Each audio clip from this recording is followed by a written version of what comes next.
Is exactly what you think it is.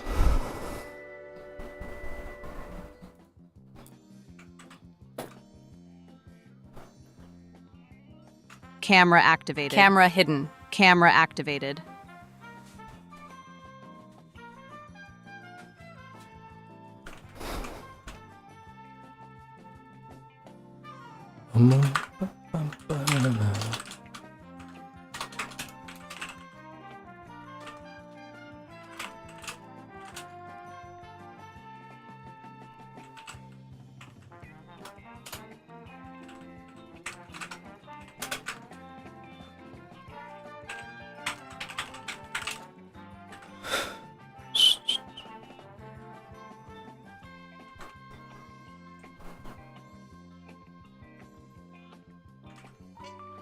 That's me.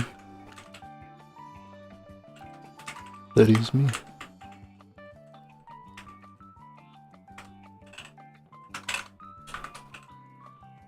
That's me.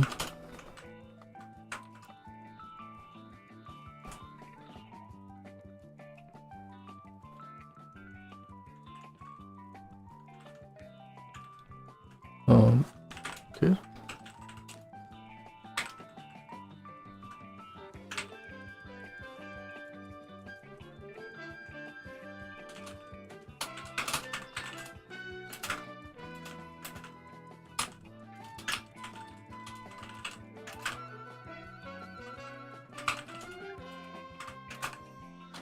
Eu tava estudando sobre o Nodemon.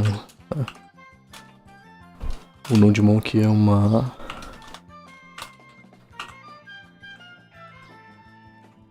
pacote, né, do Node.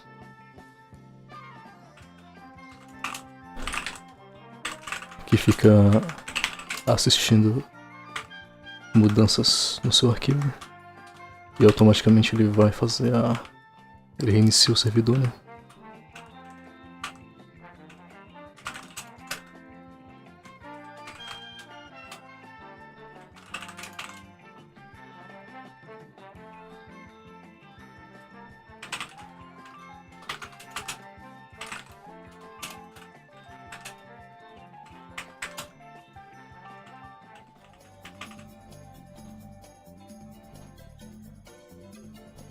Ô, louco. Tinha uma mosca desse tamanho aqui, ó. Uma mosca. Bom, ontem a gente terminou o exercício 1.16. Ontem não, foi segunda-feira, né? Segunda-feira.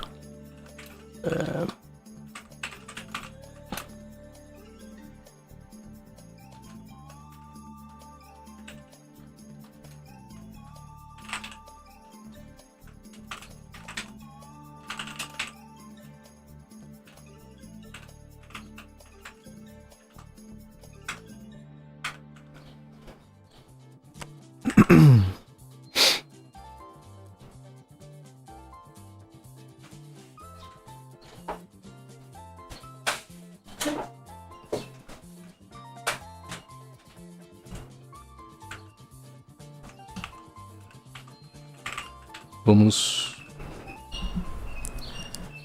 talvez tentar o exercício 1.17, né?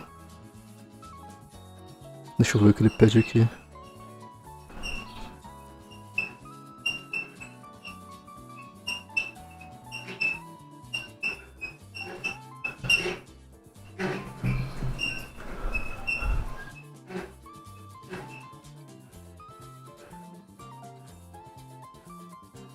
Então tá. Exercício 1.17 ele pede escreva um programa que vai empreitar todas as linhas que são maiores que 80 caracteres.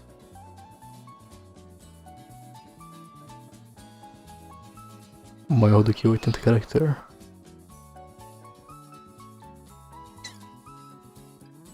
Ok.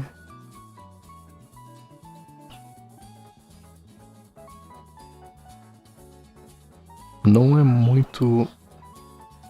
muito diferente do que do que a gente viu, né? No caso, não é muito diferente desse exemplo que ele dá aqui.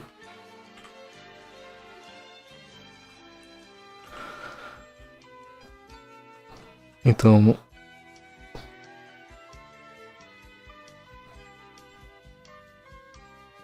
a única coisa que a gente precisa mudar a gente precisa de uma forma de verificar quais linhas foram maiores do que 80, né? E printar.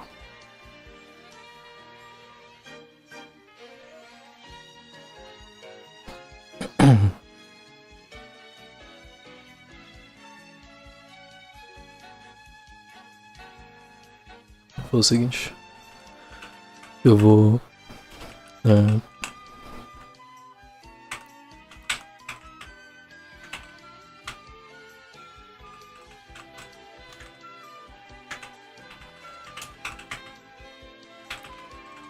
copiar isso aqui, né?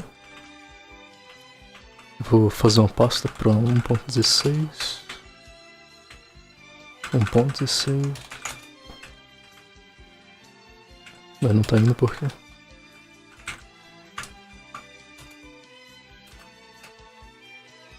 File already exists.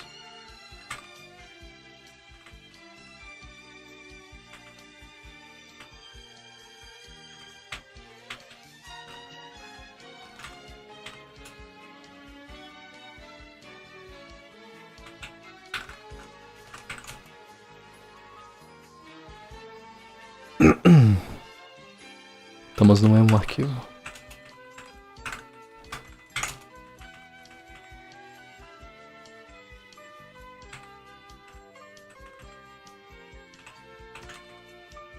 Não, calma aí.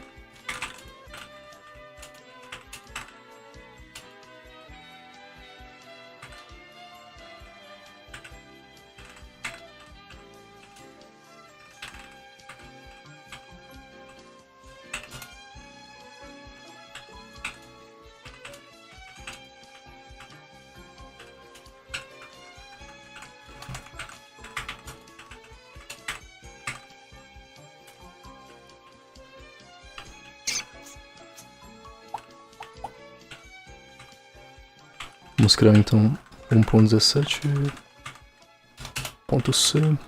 Eu vou somente copiar tudo que tá aqui, né, para esse outro arquivo.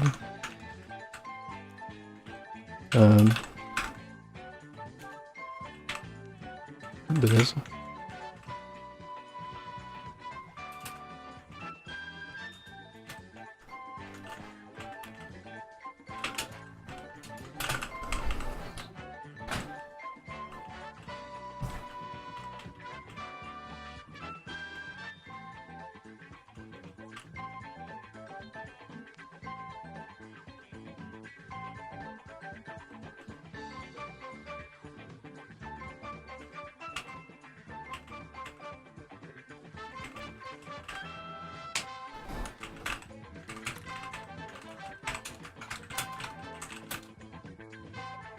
Exercise 1.17. Write a program to print all input lines that are all longer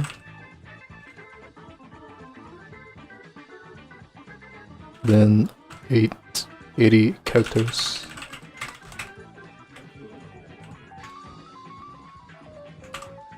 Vou deixar isso aqui um pouquinho menor. Né, assim tá bom.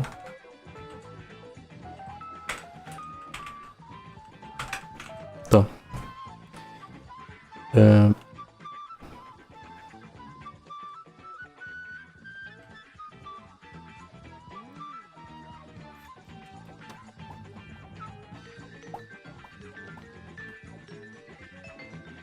então, a maneira que eu tô printando aqui é depois que eu saio do while, né? Depois que eu saio do while, eu faço o print.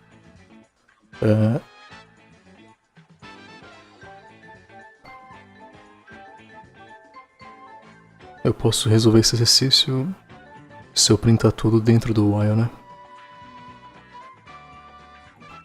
Mas eu acho que seria talvez uma solução ruim, né? Eu poderia dentro do while falar se o tamanho do array for maior que 80, a gente printa aquele array. Vamos tentar fazer essa forma aí primeiro. Depois a gente vê se de repente dá pra melhorar o design do código.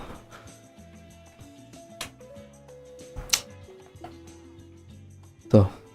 Então, além, a gente tem essa variável aqui, que ela vai armazenar current line length.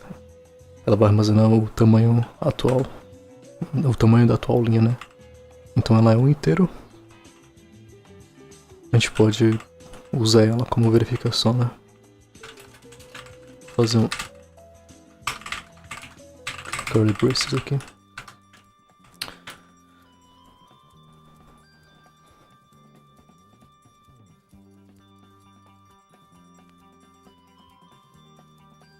Ó.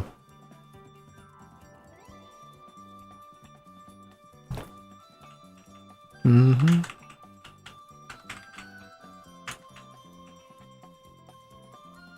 Deixa eu ver.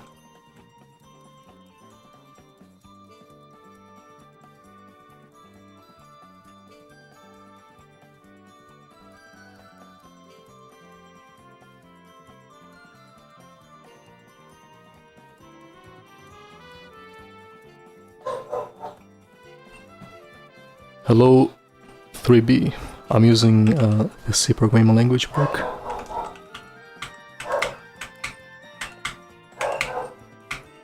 And also CS50, but not right now. Later.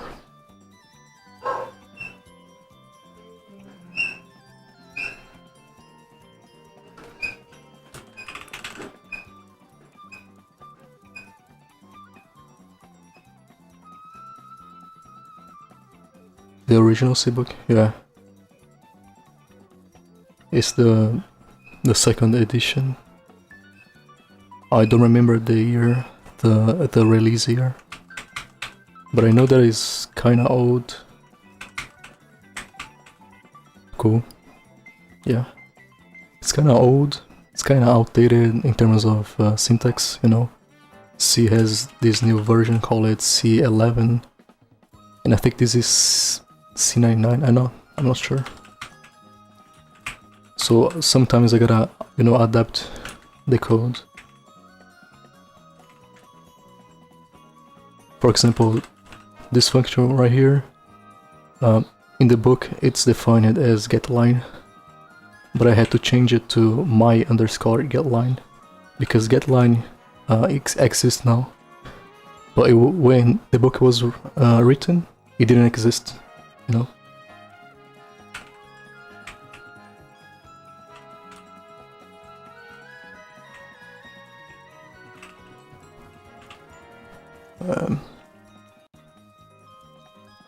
So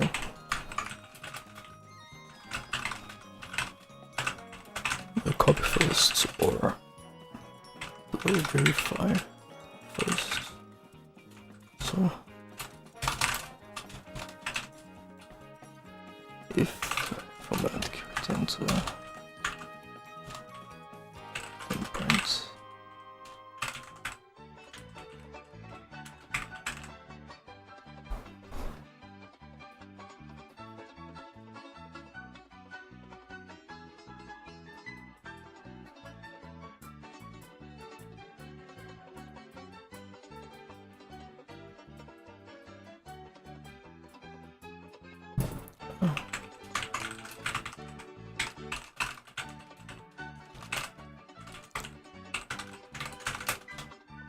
if I want to print with printf, I need to store it.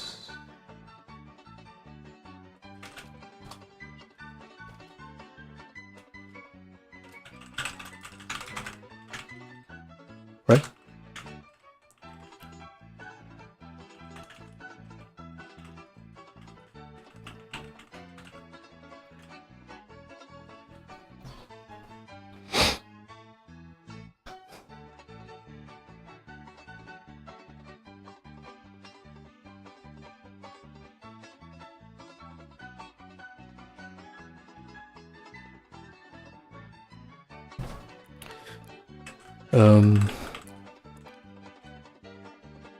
Oh.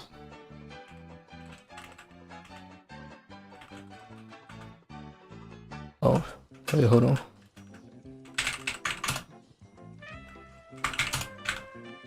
Let me read it.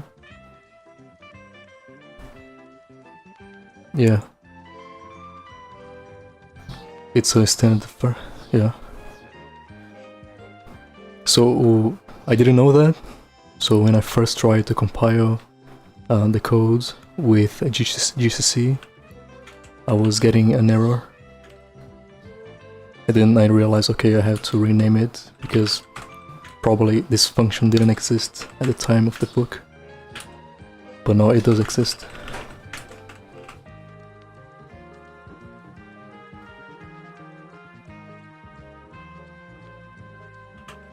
So I don't need to store the longest line.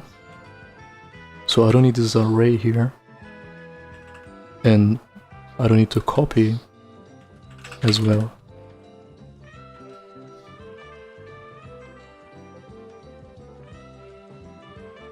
Right?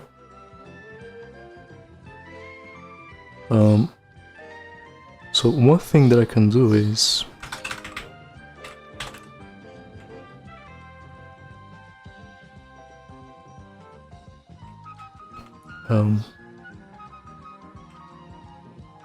I can create an array, so this array, which is the current line, right?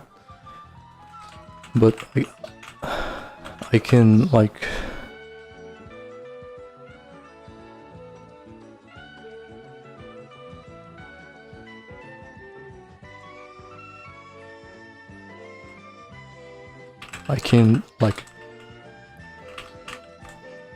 popularize this array just when the length is greater than 80.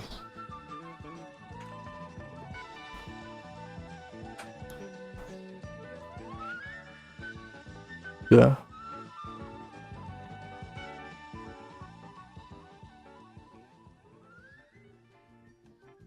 Maybe not. No, I cannot do that.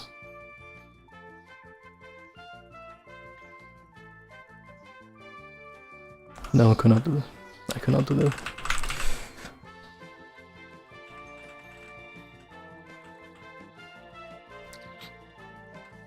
Yeah.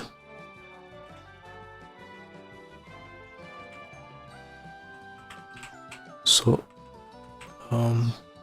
let me rename this to I don't know a good name. It's not limit, it's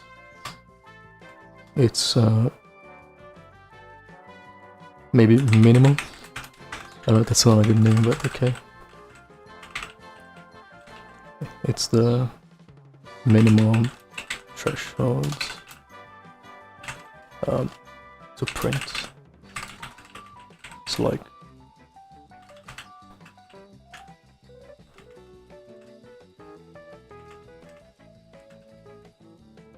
okay.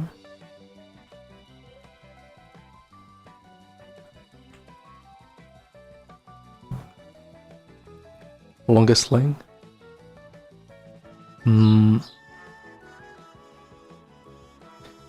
Yeah. But in this case it's more like a threshold. Like I'm going to use it to compare within an if statement, you know. So if length is greater than minimal, I print the line.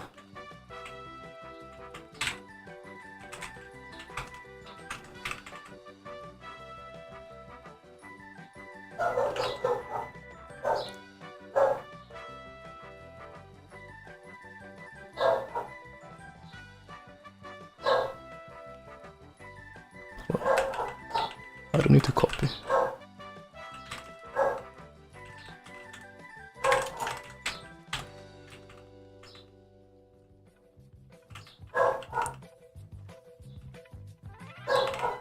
And then you just print what? Print line. No. Using printf like this. So percentage as line like this, but only if it's greater than 80.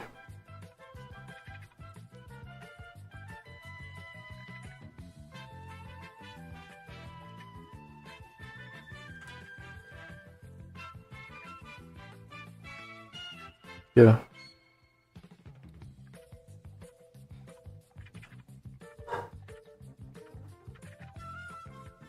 Yeah, exactly. But in this case I cannot use puts because I have to. Maybe I can use puts. I don't know. Can I use puts to print like an array? Just by doing like puts line? Does this work? Or do I have to put like printf and then percentage s? Turn the array into a pointer. Like this.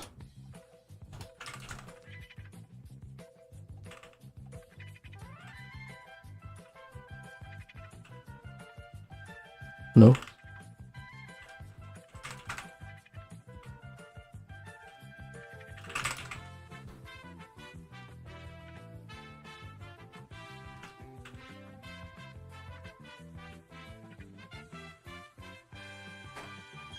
Yeah.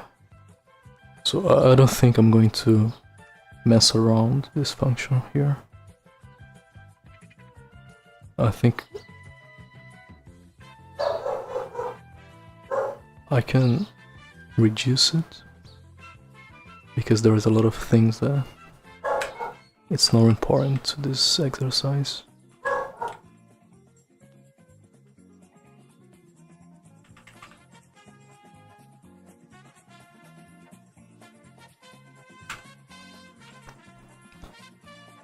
What is it? I don't know what that is yet.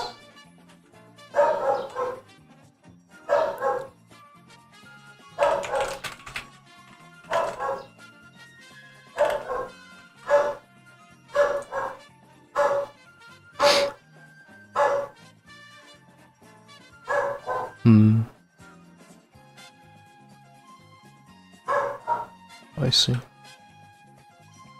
Hey. But I'm not gonna do this way. Well, right now I don't know much about pointers, so I prefer not to use it. But it's good to know. Advanced C.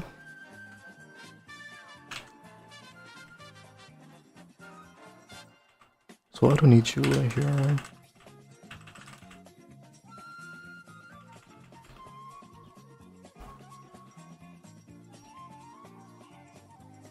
Yeah.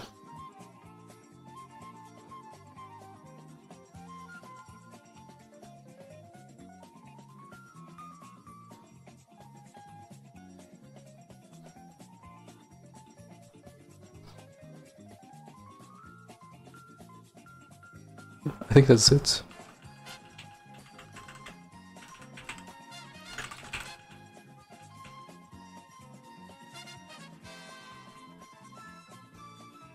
That's it?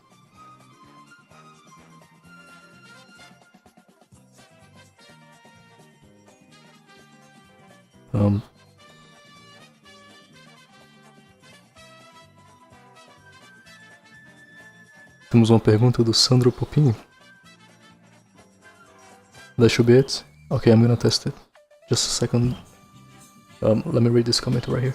Tenho 46 anos, sou pipoqueiro e criei 2 sites com no-code após um curso de marketing.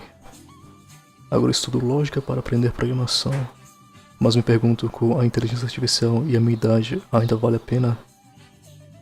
Eu acho que a idade não é um fator determinante, né? Eu acho que as empresas não olham para isso quando vão contratar uma pessoa. Elas olham para o que você sabe fazer, né? E o que você sabe entregar. Também é uma questão muito de relações, né? Então eu acho que tu pode utilizar a tua experiência de vida ao teu favor, né? E em relação à inteligência artificial, eu acho que vai mudar sim um cenário. Algumas coisas vão ficar vão ter menos, a gente vai ter menos requisição por algumas coisas, né? Eu acho que front-end vai sofrer bastante. Mas talvez, assim, a computação é uma área muito grande, né? Uma área muito larga. Então, eu acho que sempre vai sobrar espaço pra gente aí, né? Especialmente quando lidando com decisões de negócio, sabe? Lógica interna das coisas. Então, essa é a minha opinião. So I'm gonna test it. Let me move this PDF to the 6th workspace so I can have more space here. Well, let's compile it. So CD chapter 1, CD exercises, CD 1.17. Just to see output this. Okay, but now I have to test it. I need strings that are longer than 80 characters. Let me search. Give me a line that is longer. Oh, yeah, longer than 800 characters.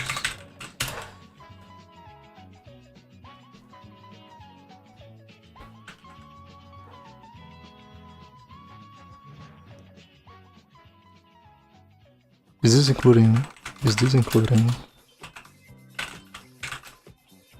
this already including white space? Okay. So let's copy this into, I'm going to touch a foo.txt and then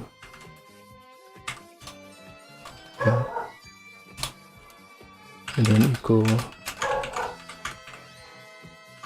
no, just this part.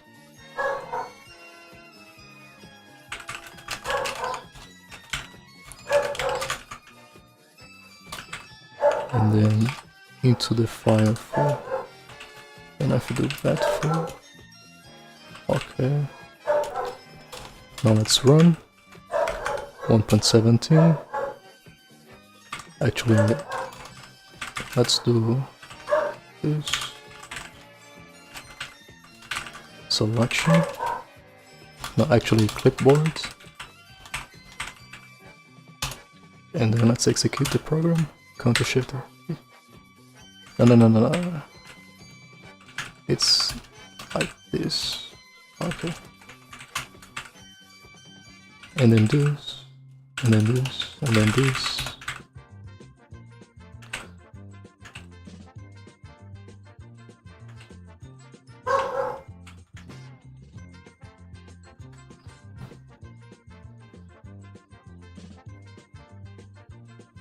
I mean, why should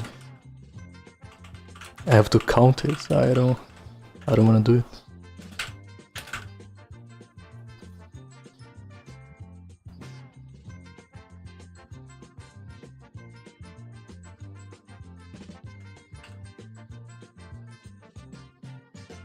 So apparently it's not working.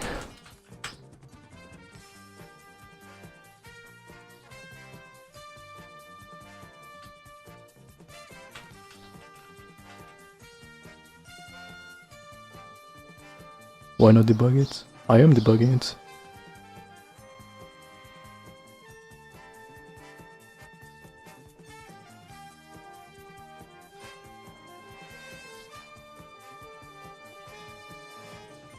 GGDB. So what is DB debugging?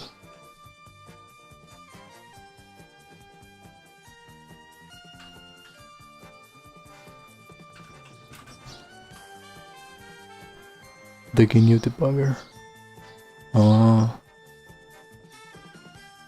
So how do I do it? I do like GCC, the name of the file, and then I have to pass the flag. GGDB. Like this. And then GDB.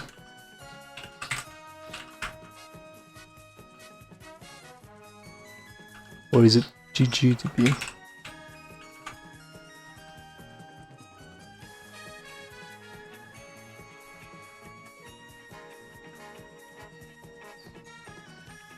Oh yeah, it's not solid. Let me see. Display hidden.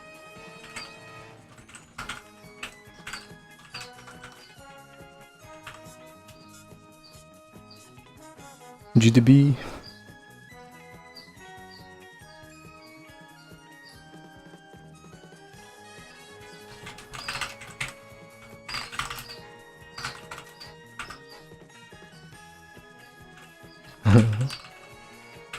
No, I don't.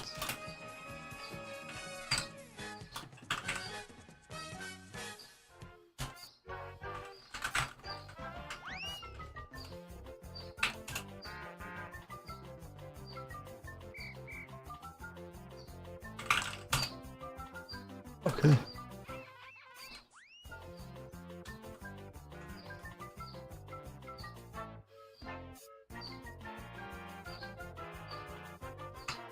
Display view enabled.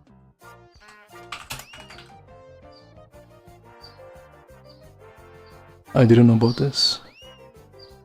It's nice. So I have to write GDB and then the name of the compiled file. Right?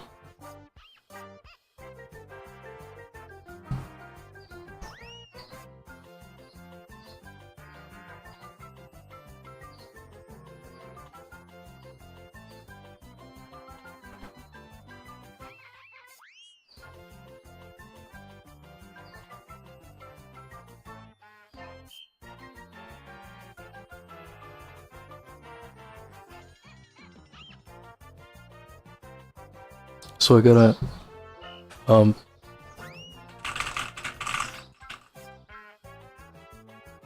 no, that's not it.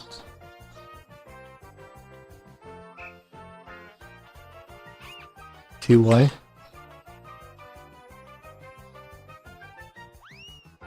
So TY enable.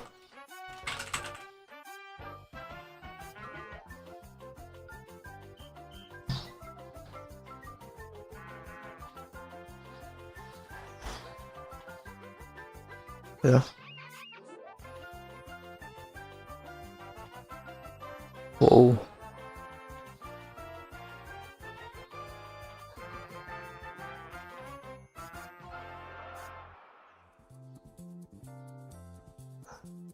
So what is this?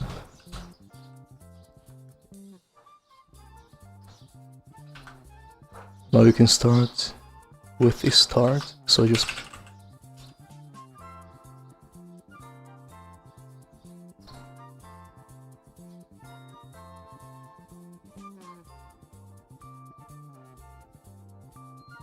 so this is a breakpoint.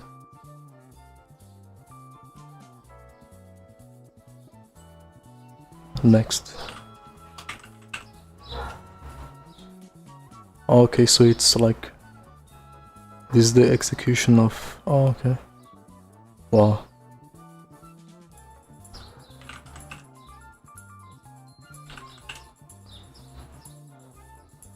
Okay, so now it's waiting for my input. I'm gonna type whatever, right? So I'm sure this has more than 80.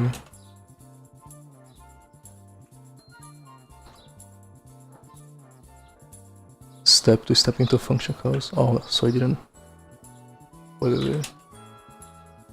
So step.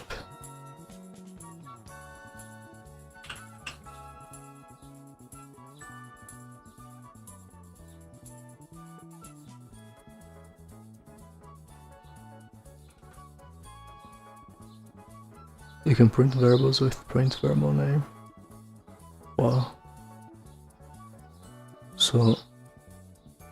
So if I do print length, says 86.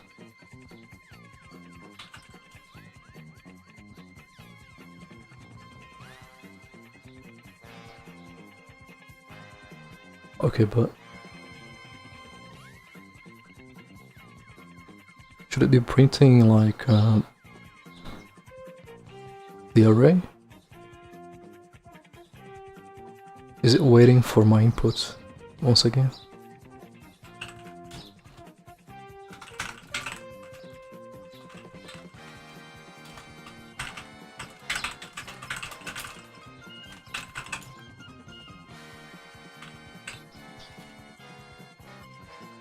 Prepares an array to print one. Okay. So if I do print line, you should print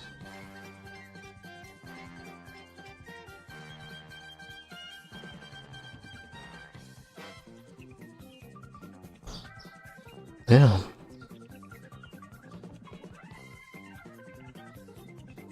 I gotta learn how to use this. This seems extremely useful for debugging. The way I was debugging before was just by using printf statements. I don't even have like a breakpoint plugin in my new config. So I don't know what the hell this is. There was a bunch of numbers, backslashes.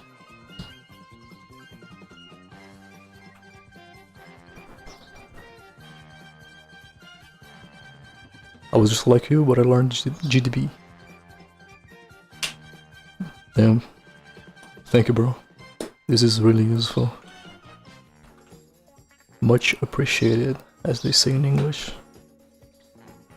By the way, where are you from? If you don't mind me asking. Like...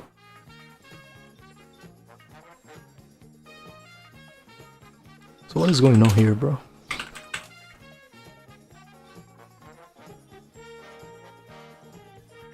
Middle East. Oh, okay.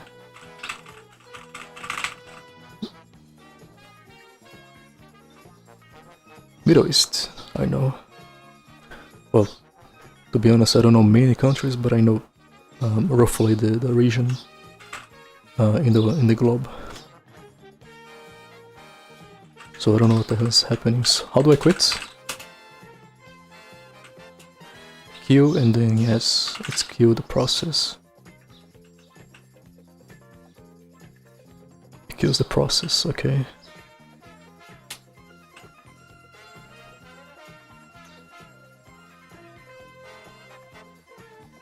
This is really useful. Let me do. Display hidden. I'm gonna put it in my notes to study later.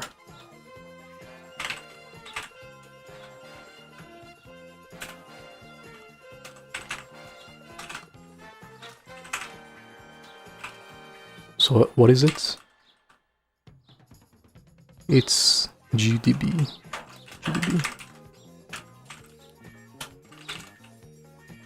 Display view enabled.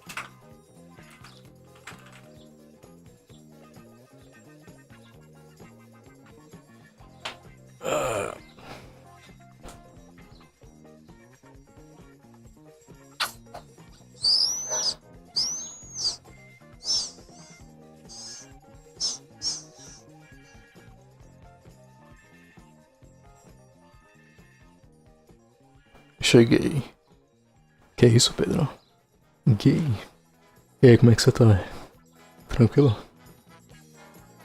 Eu falei que tinha um Kindle, né? Eu tenho, inclusive eu posso até provar, porque eu tô com ele aqui, ó. Inclusive tá cheio de poeira, né? Eu tava lendo Sherlock.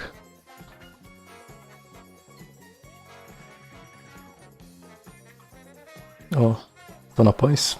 Boa. Ó. É muito bom, velho.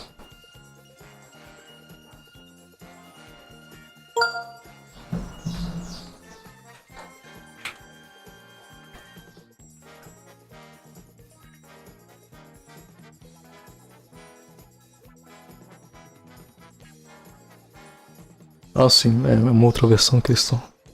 É. Com certeza. Muito paia.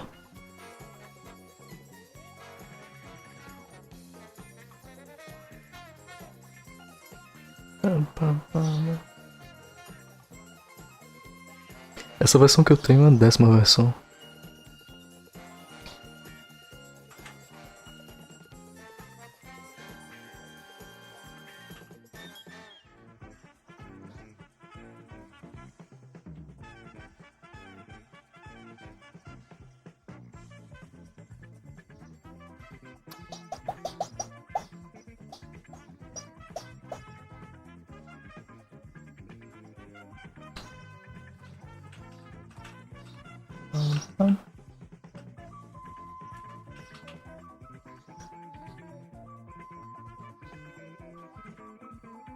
Então ele não tá fazendo o print, né?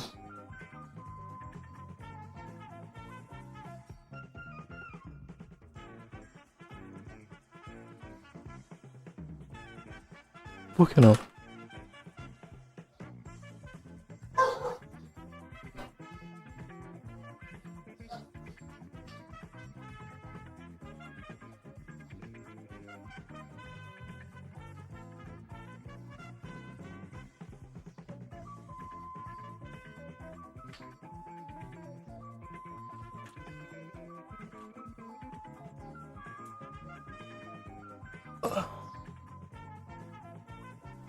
I prefer not staring at the code.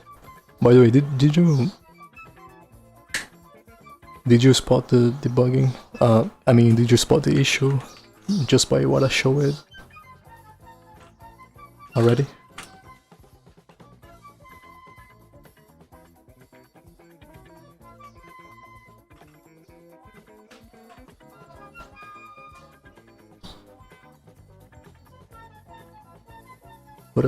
Hold on a second.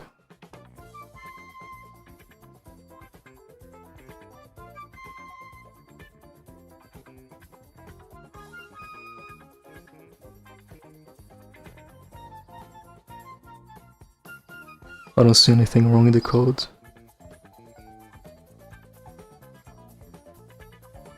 Yeah, me neither.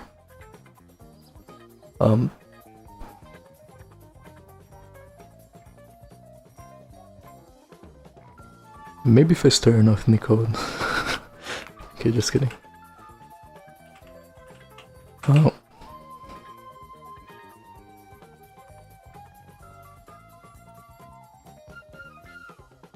Okay. Let's do so GDB, and then I have to remember it starts.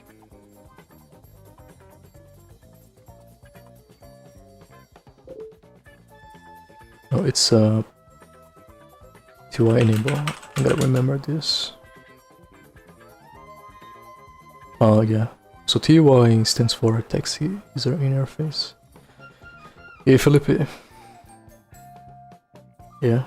Terminal user.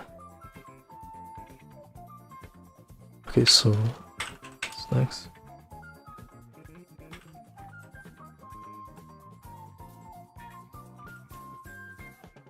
So I gotta. Okay. I gotta step into the function.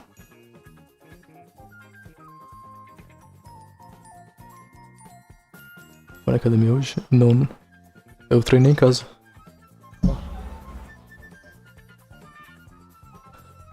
Also, when the program takes input,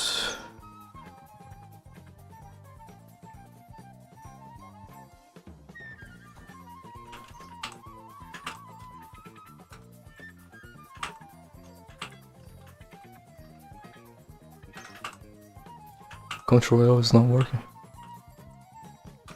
Oh, because I am inputting text, okay. So I do Control L. Like this. I can print length. So it's 45. So it should not print line. Okay. Next. Okay, it doesn't print.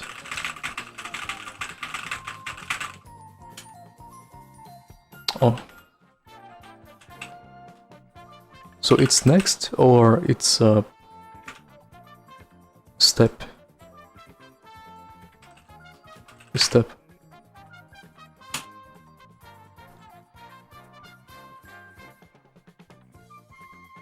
Okay. Okay, I got it. So if I do next, it basically it's going to run the function, and I'm not gonna be able to see what is happening inside my getLine function, right?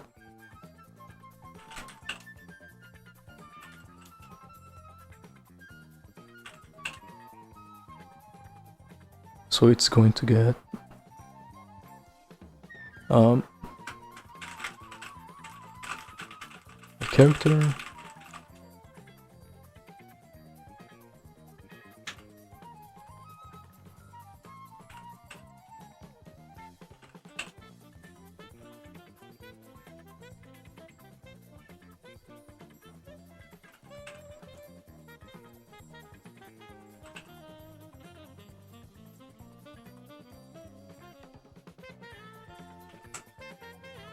Okay.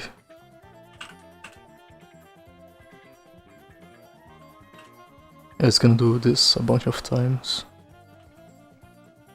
How do I like proceed? Okay, enter. But like, how do I proceed faster? Is it possible?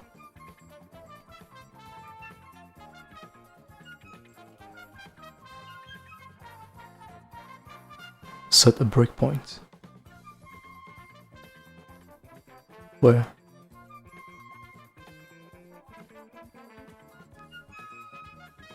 How do I do that?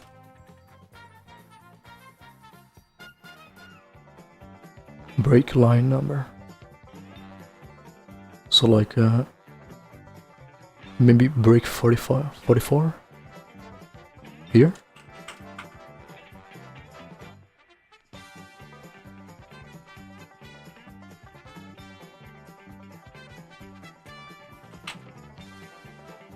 Okay.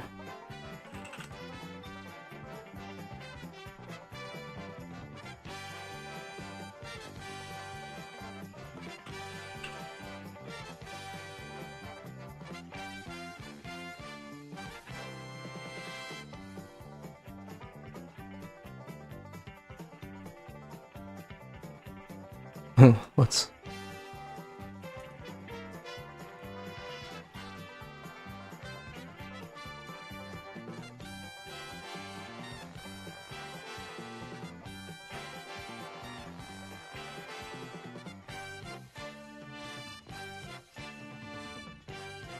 You could watch a variable.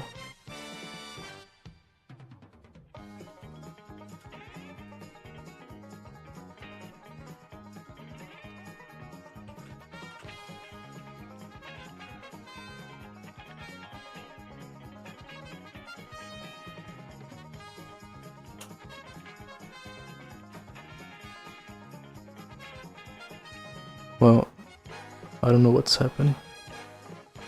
This is not very productive because I don't know what's happening. Let me move on to another thing that I was doing. So this is gonna be like tomorrow. I'm not gonna do this today.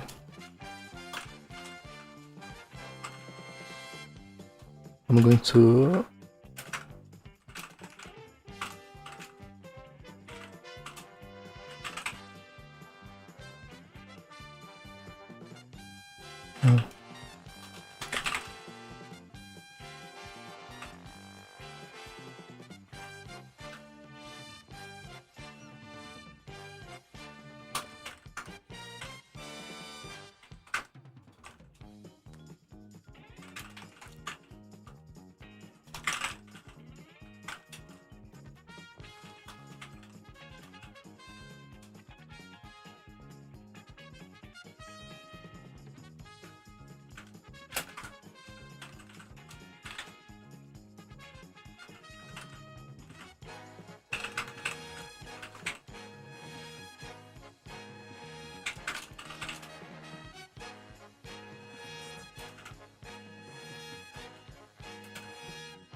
Yeah.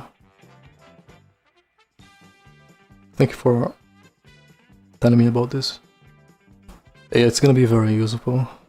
It's gonna be very helpful once I learn how to use it properly. At least the basics, you know.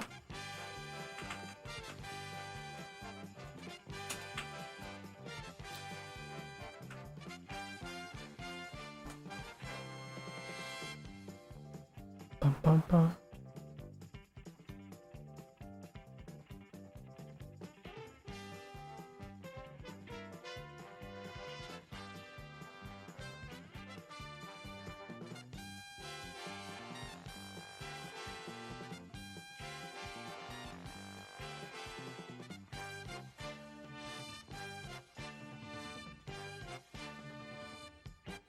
Okay.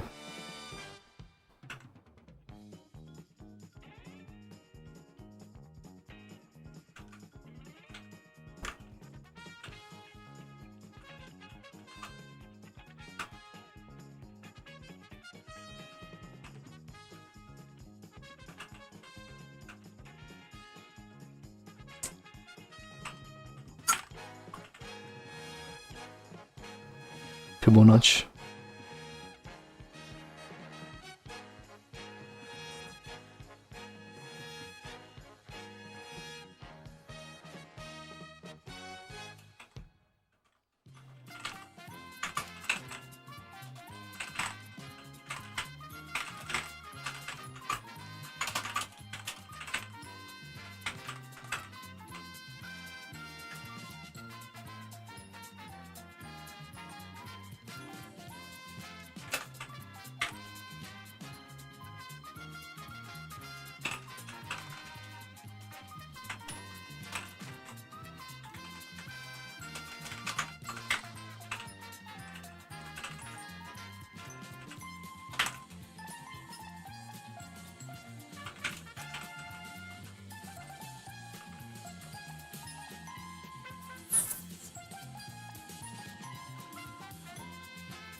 Anyway.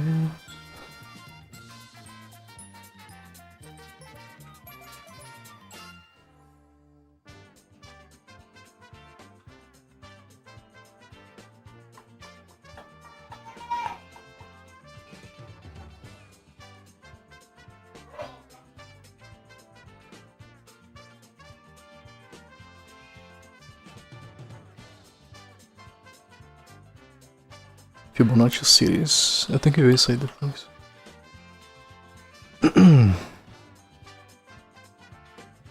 Eu lembro de fazer isso. Mas eu não acho que eu fiz em C. Eu acho que eu fiz em JavaScript, eu acho.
Hum.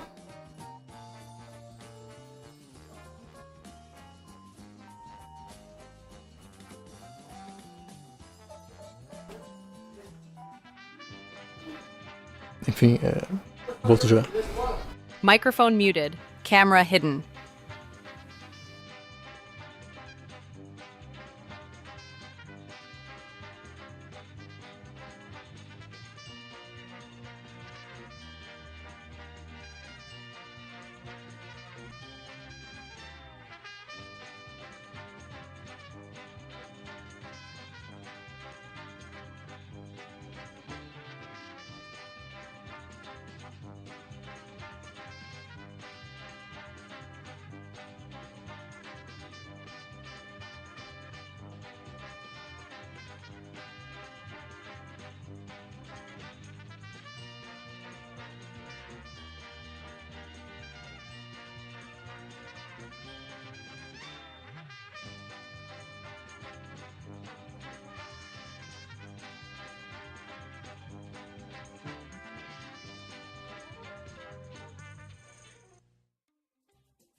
Microphone activated. Camera activated. Camera hidden. Camera activated.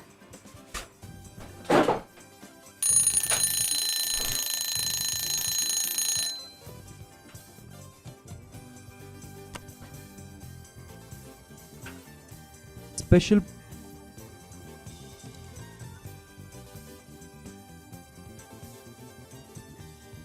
problem related to Fibonacci series. So let's get started.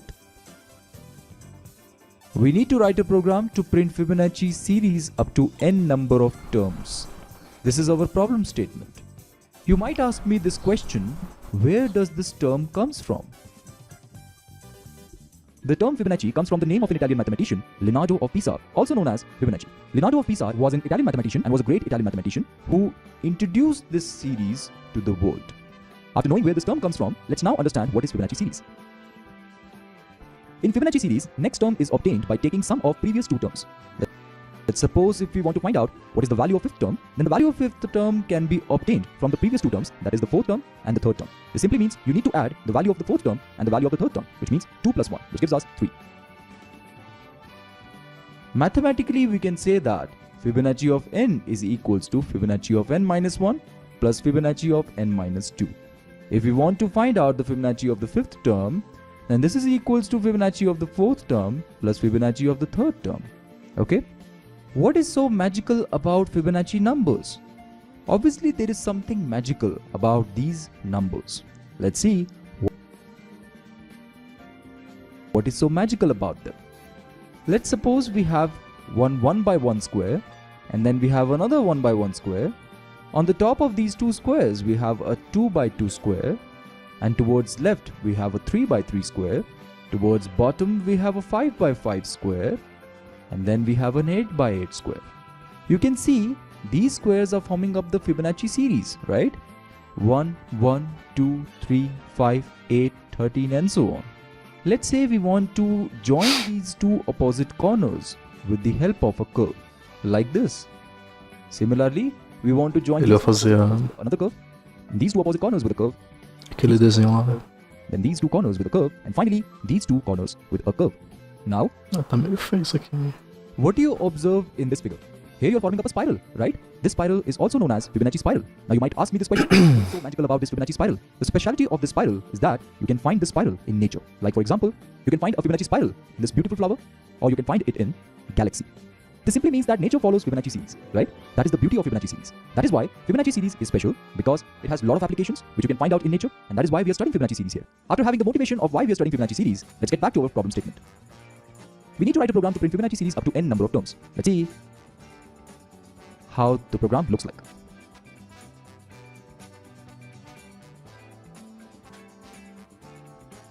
Então imagino que N seja uma entrada né, do usuário.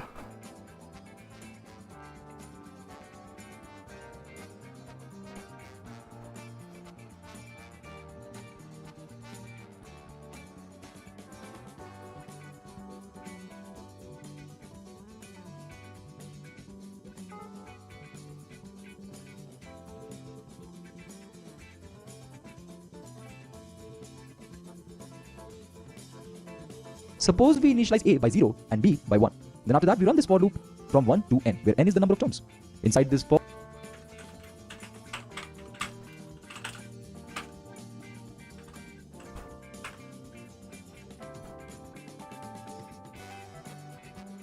So as numbers are orange numbers, the sum of the top city ones.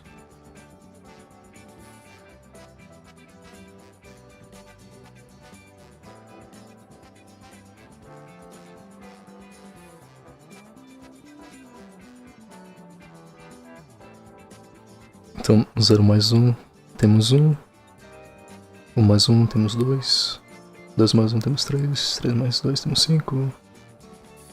E assim por diante, né? E aí ele quer que a gente escreva até um valor n. Então, essa lista aqui, ela tem 3, 6, 9, né? E aqui a gente tem a função, a equação, né? F na posição n é igual a f menos 1 mais f. Ok.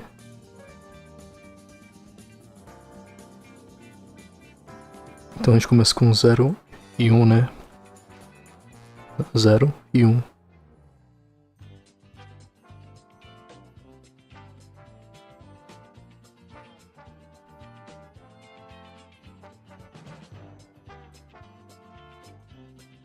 Resultado vai ser igual a mais B, que nesse momento é 0 e 1.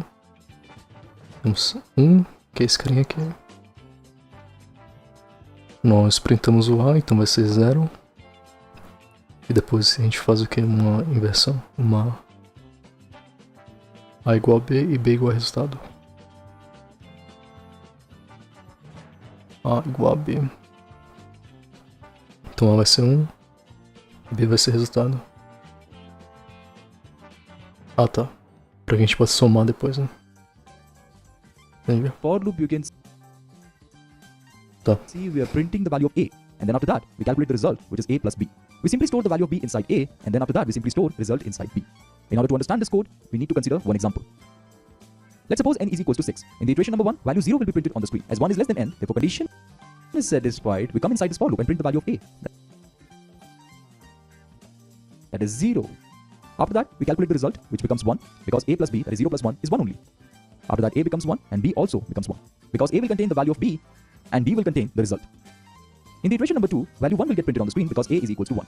And then we calculate the result, which becomes 2, as 1 plus 1 is 2. After that, A will contain number time 2 will continually Okay.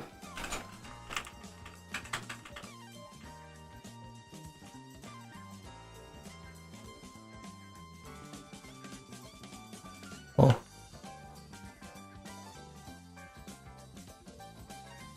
Ok. Então, nós temos aqui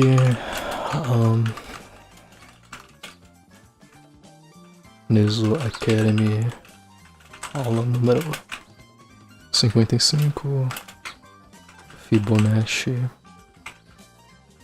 Series takes in from user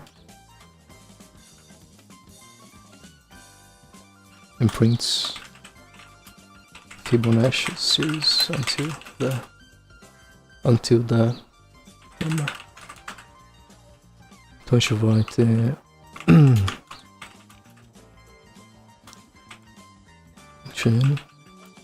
a gente pode fazer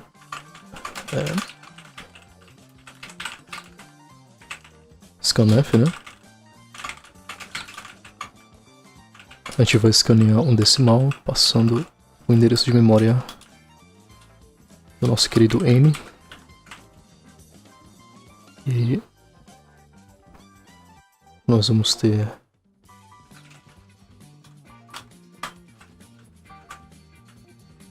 assim, né? E aí teremos nosso for.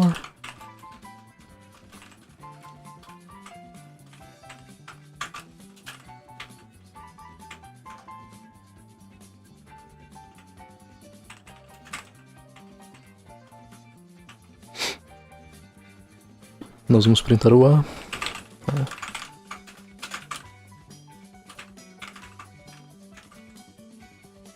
E depois nós vamos fazer o quê? Criar uma variável, né, chamada resultado.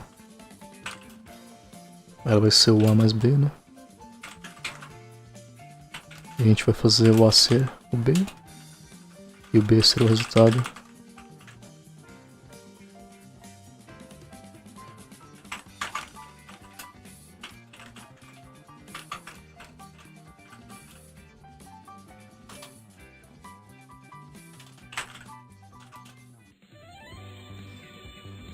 Runs n times. Se eu tiver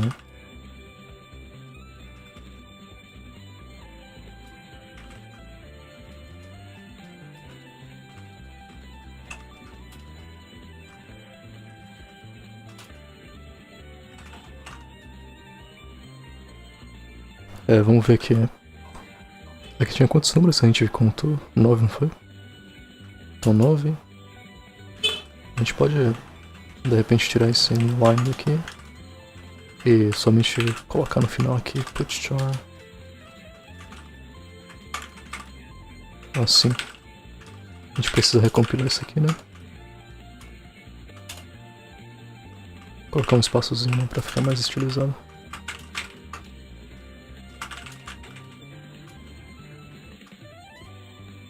Temos 0, 1, 1. É isso. 13 mais 8. 21. Tá certo. Se a gente coloca, tipo, 200. Nossa, 200 não vai. 50. Ele chega uma hora que fica muito grande, né, pro inteiro. E aí ele faz o wrap. Wrap.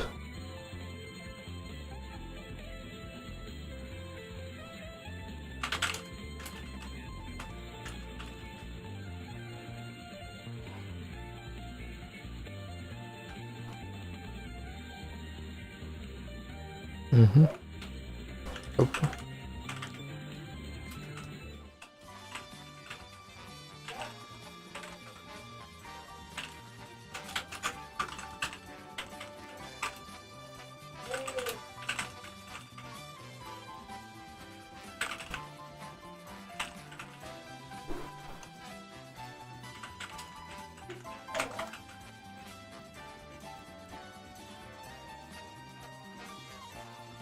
In the iteration number 5, Deixa eu ver como é que ele fez aqui.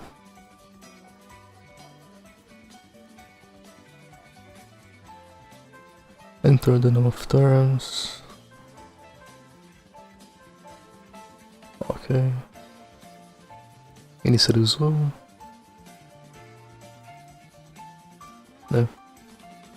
Mesma coisa, né? Triângulo de Floyd. in this presentation, we will consider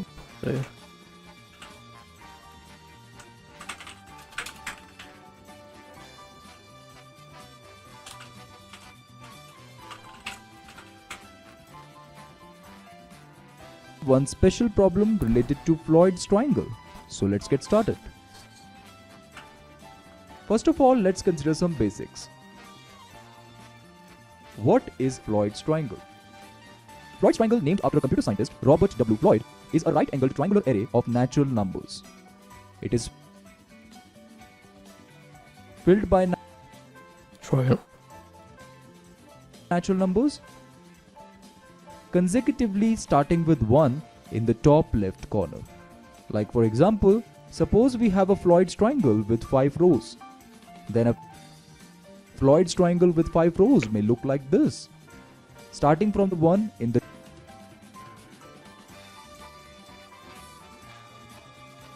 tá. Nossa.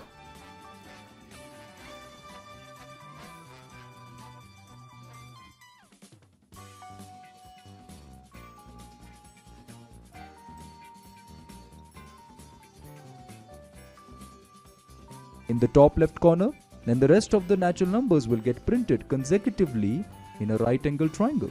This is how a Floyd's triangle may look like. Okay?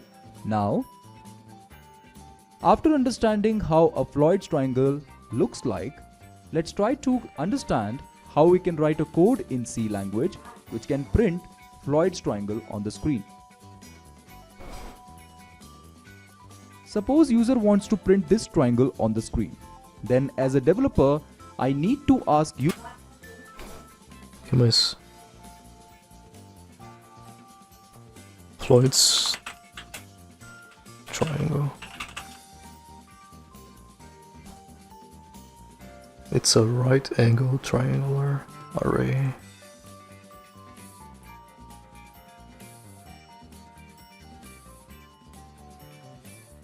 Tá. Entendi. Então a gente tem e depois a gente vai fazer um triângulo, né? Nesse formato, que tem um ângulo reto. Que tem um ângulo reto. Só que vai ser tipo continuando, né? Então a gente tem Depois a gente vai ter 2, 3, 4, 5, 6, 7, 8, 9, 10 e assim por diante. Eu não sei se ele vai deixar... Ele vai fazer um programa que faça com que você deixe o usuário colocar um input, né?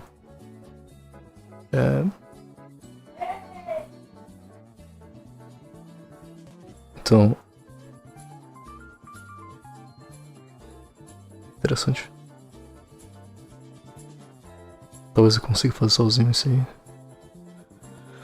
User, how many number of rows you want in your Floyd's triangle?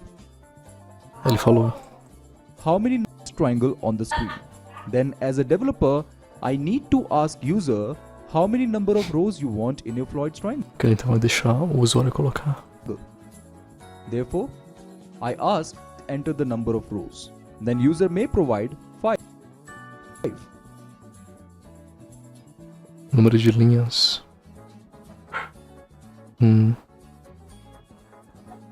Then I will store this value 5 inside this rows variable. If you observe this triangle carefully, this triangle starts from 1, right? Therefore, I know that I need to print 1 first on the screen, right? So I initialize the value of n by 1. This n is nothing but depicting the natural numbers that we want to print in our Floyd's triangle. Now again, if you observe this triangle carefully, you can clearly see in the first row only 1 element is there, and the second row you have 2 elements, in the third row you're having 3 elements, in the fourth row you're having 4 elements, and the fifth row you're having 5 elements. This simply means that number of elements in a row is dependent on the row number, right? Então na primeira linha a gente tem um elemento, na segunda 2, 3. Então o valor da linha é igual à quantidade de elementos que vai ter nele.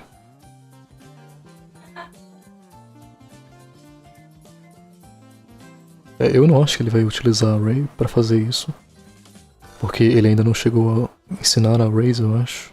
Ele não chegou a ensinar arrays, então ele não vai usar arrays para fazer isso.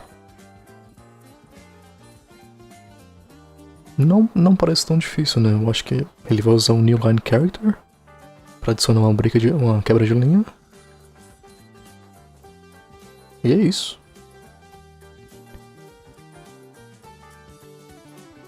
Aí ele vai dar um spoiler.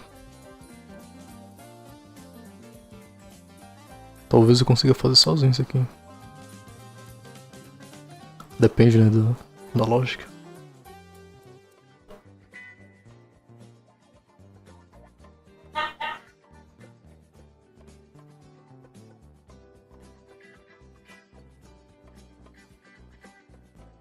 Como é que seria um pseudocódigo disso aqui? Fala o seguinte, vamos vir aqui, aula número 56, vamos criar um 56 aqui.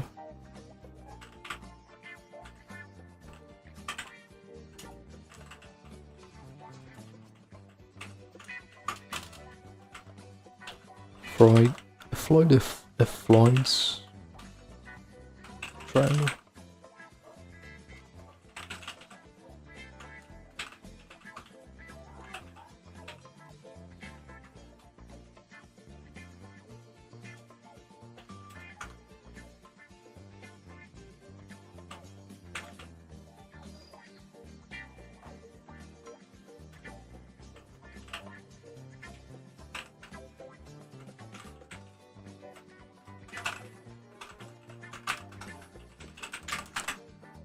Floyd's.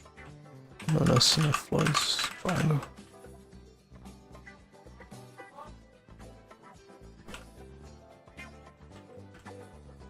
And prints a pyramid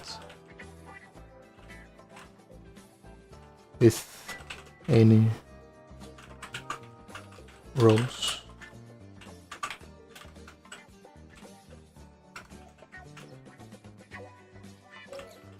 Right?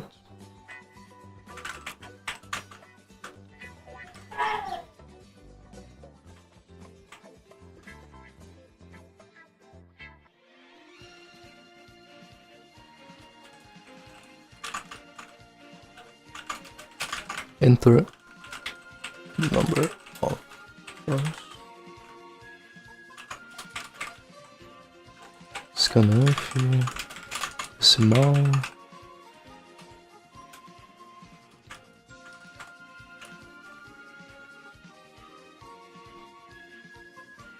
E aí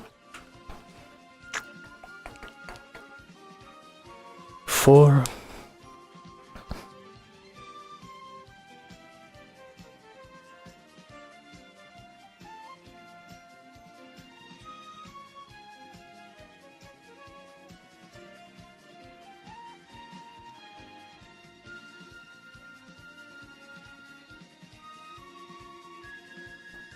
A gente precisa de um for que vai rodar N vezes.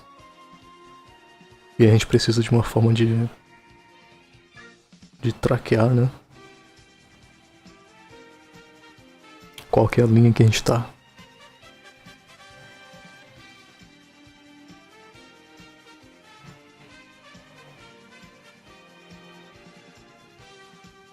Como é que a gente vai traquear a linha que a gente tá?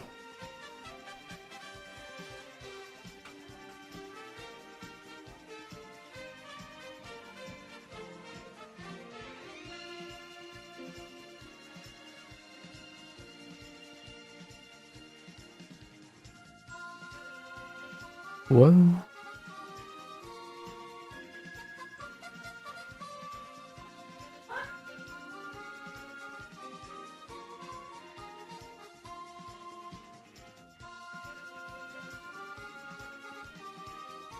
É. Hum.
Essa é a lógica.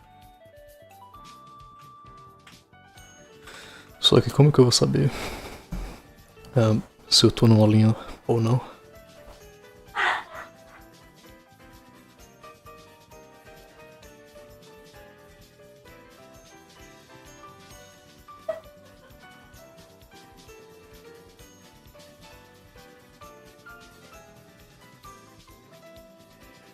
Não, tá,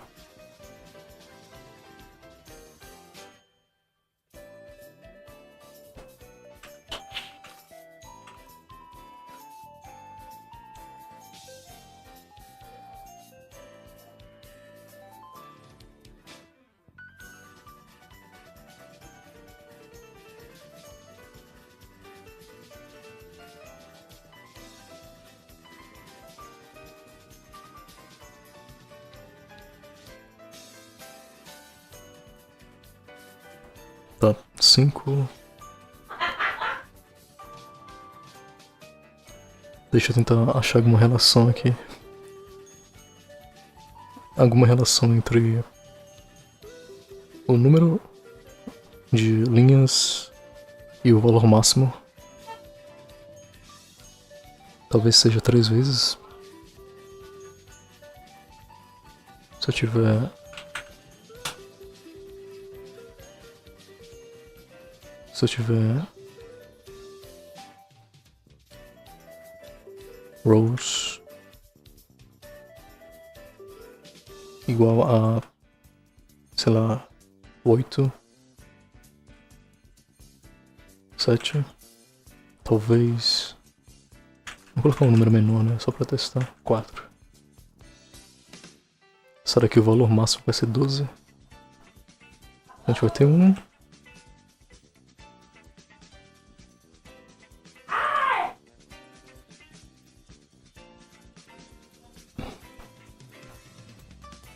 Vamos até 12, né? Não. Não isso.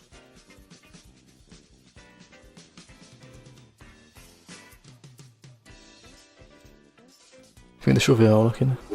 Therefore, this for loop. Ele inicia em 1, né? Ele nem... Rows. O número melhor.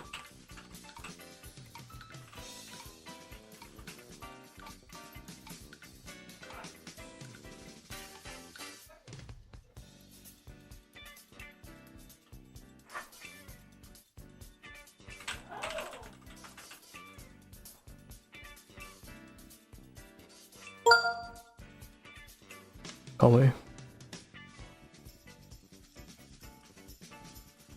Calm down, baby. Calm down.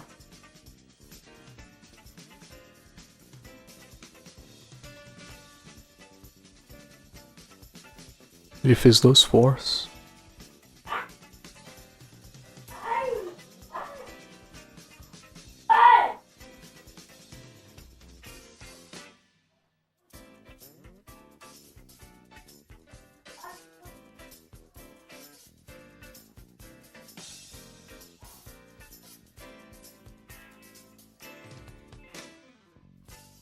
Não entendi por quê.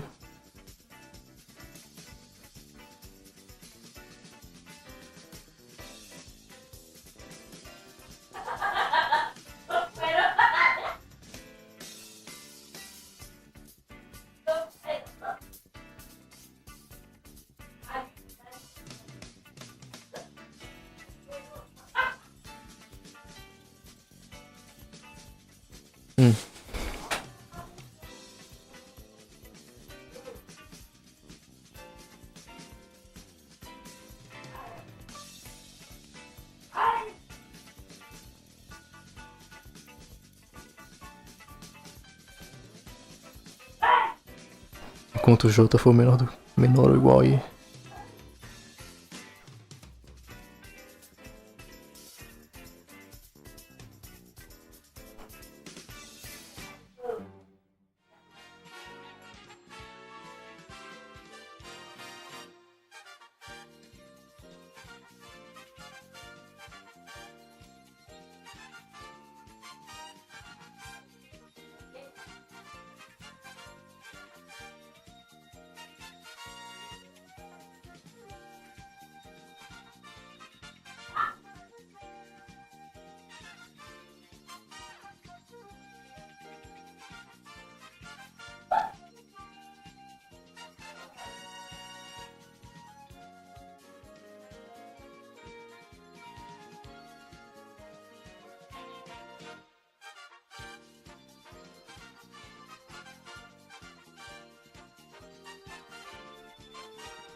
Quê?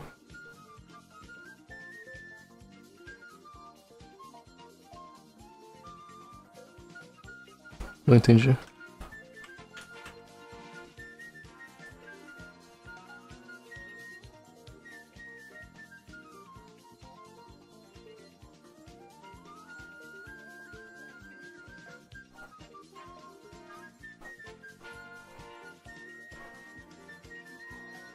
Nós vamos se incrementar.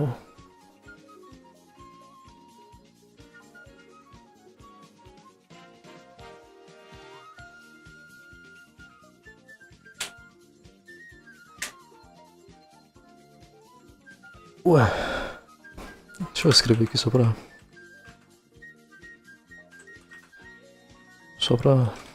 né?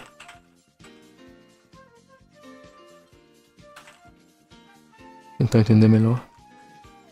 A gente tem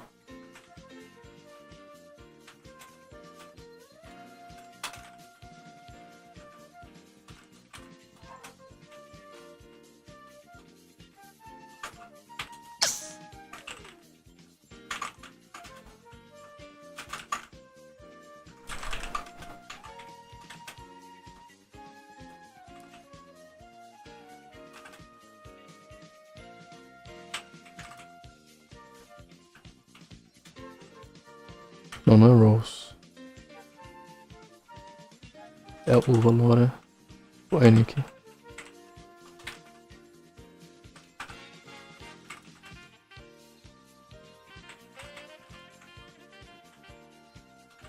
N plus.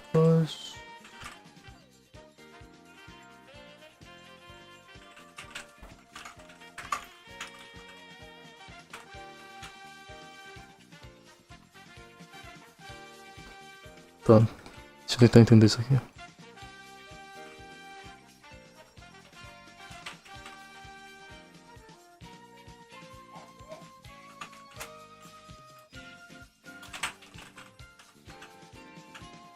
Oops, row times. Não, tem que ser igual, né? Então aqui é...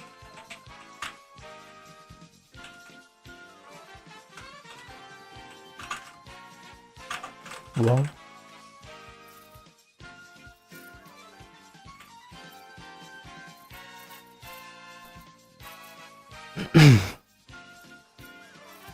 Caiu essa questão na prova. Nossa. Parece que é um algoritmo famoso, né? Floyd's Triangle.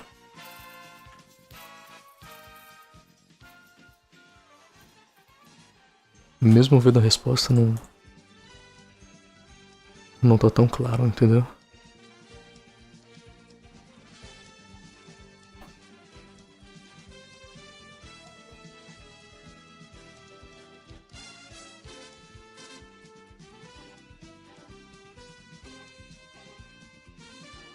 Minha questão é como é que ele vai printar, né, 2 valores ou mais por linha, tá ligado? A nossa condição é J ser menor ou igual a I, né? Então nós temos 1, J igual a 1, beleza.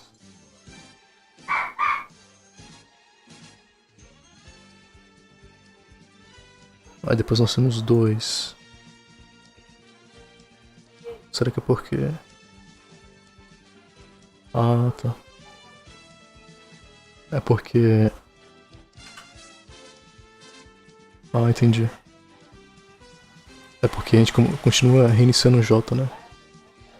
Então o J sempre vai ser 1 aqui.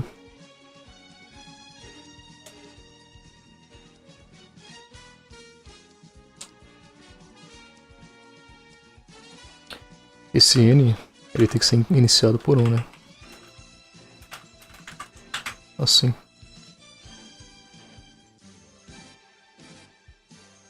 É isso.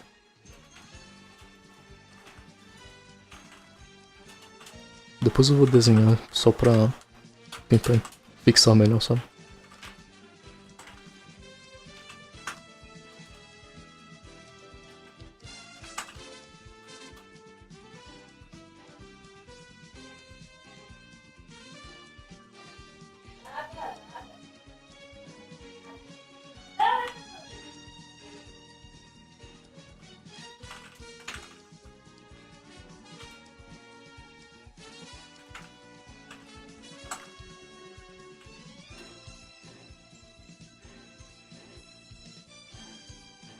Que é isso? Tá pedindo 2 vezes.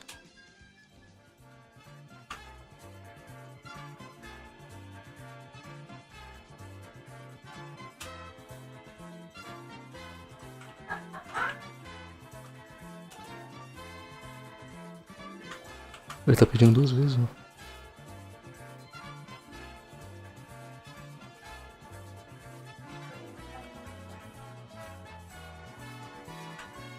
Será que foi por causa de...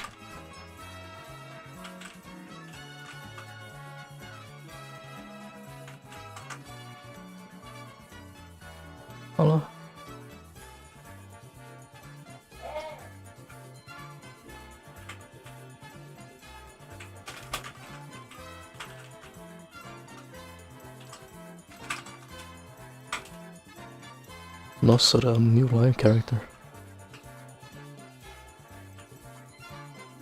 Temos aí então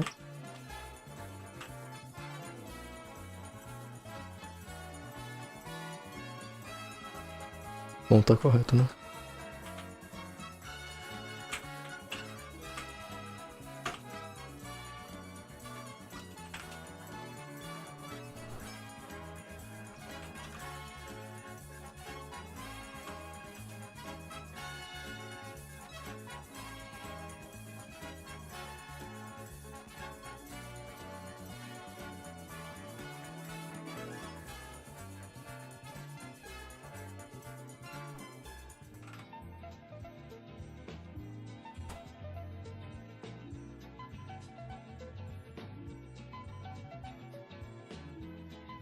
Certo. Eu acho que esse é realmente o truque, tá ligado? O I, o J aqui, ele continua sendo inicializado como 1, né? Todas as vezes.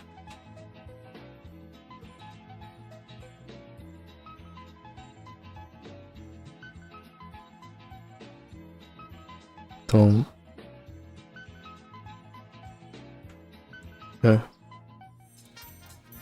Se eu, por exemplo, colocar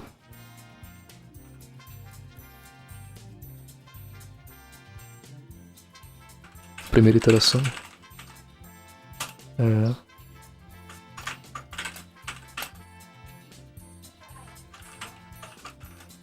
colocar, sei lá, 4. A gente tem a primeira iteração. Então a gente vai ter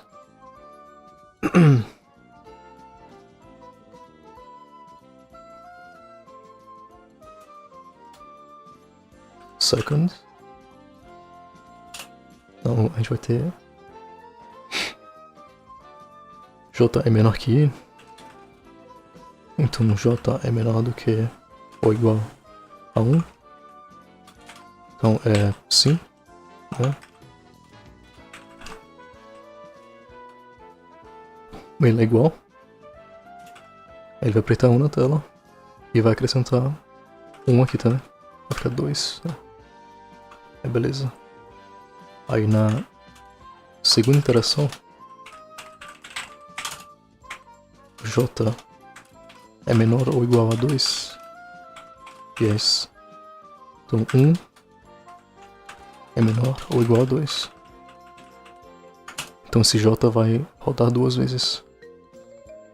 E a gente vai colocar 2, né? 2 e depois a gente incrementa, né? Aí depois esse for aqui vai rodar de novo. 2 é igual a 2, sim. Mas depois a gente coloca 3. E depois incrementa na próxima.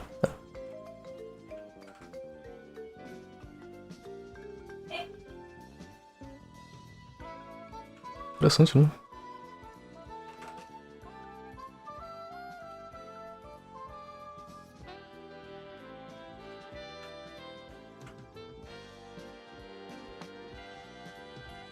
Now, let's execute this code.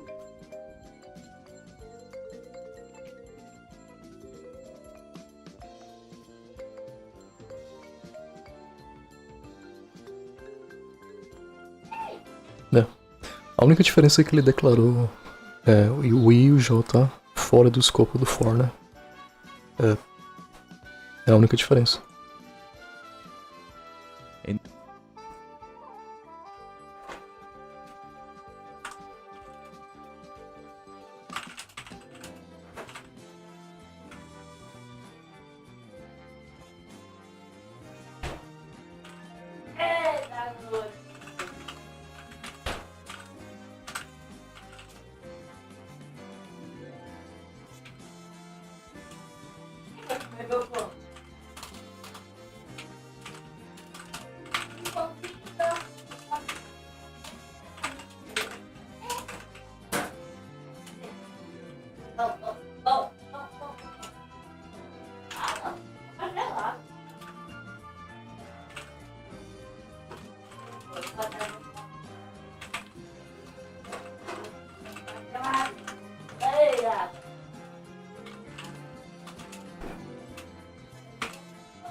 Week 3.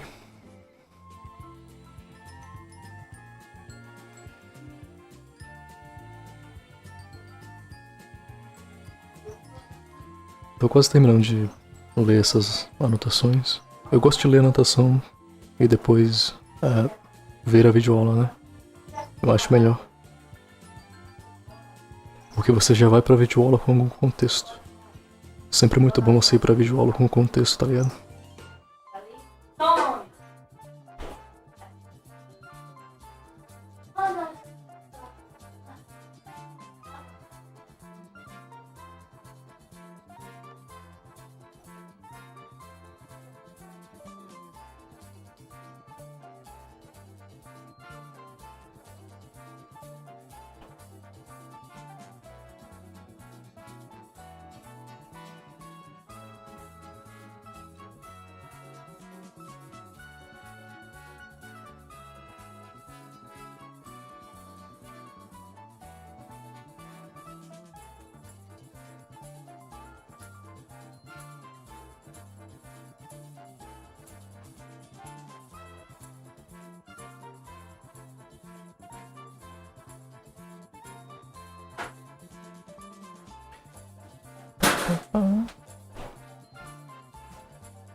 Ok.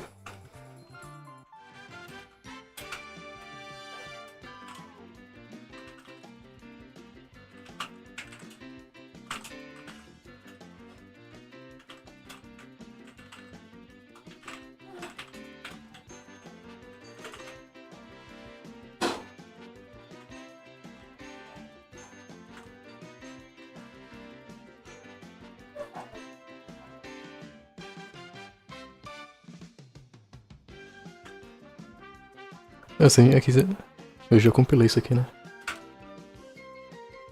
Então a gente vai ter Phone Book Improvements. Vamos pesquisar por... Escrevi errado.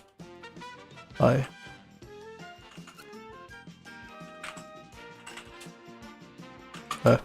Mesma coisa, né?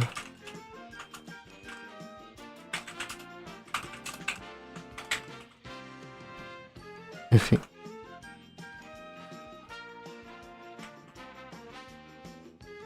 Uma nova estrutura de dados.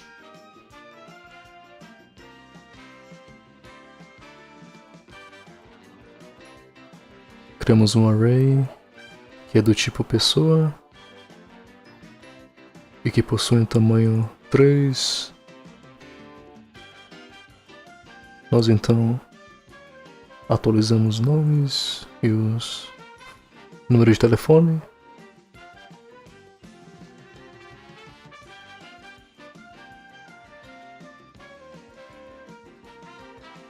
Mais importante, perceba a anotação com pontos, né? Dot notation. Então se a gente quiser acessar, é como se fosse um array, né? No JS. Só que cada index desse array, chamado pessoas, possui um objeto com as chaves name e number.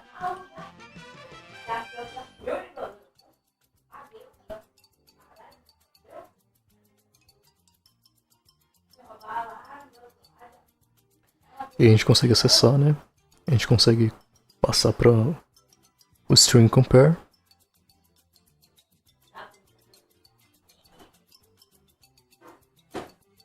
Beleza. Sorting.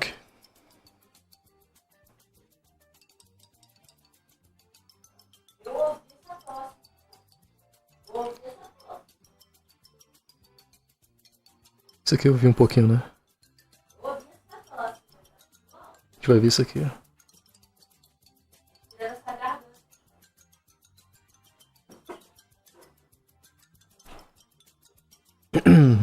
Bubble sort.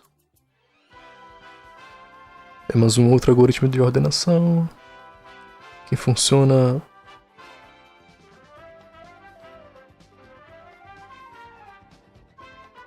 ok. Então a gente tem um episódio do código n-1.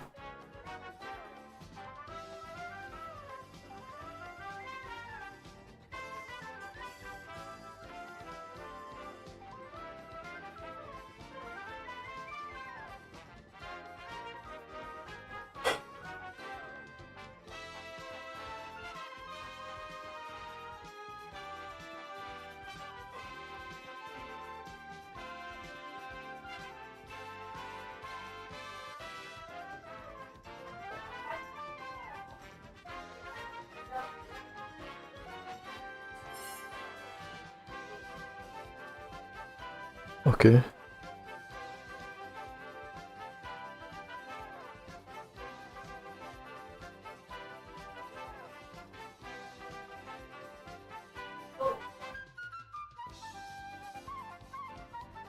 Temos recursão.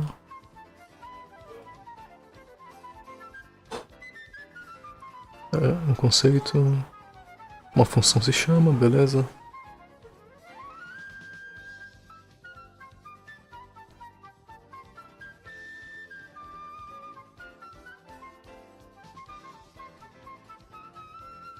Search. Aqui, né?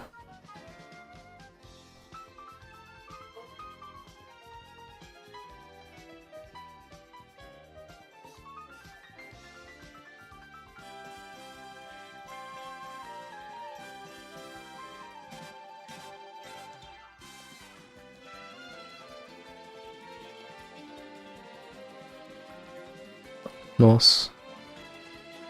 A gente vai refazer a pirâmide, é isso? Temos um código aqui. Desenhar. N.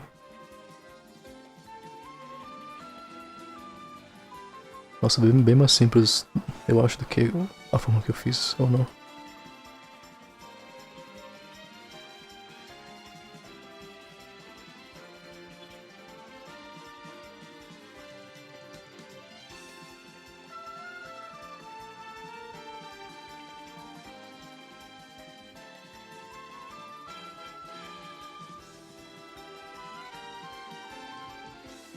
Ah tá, ele vai mostrar como é que faz isso usando recursão, né?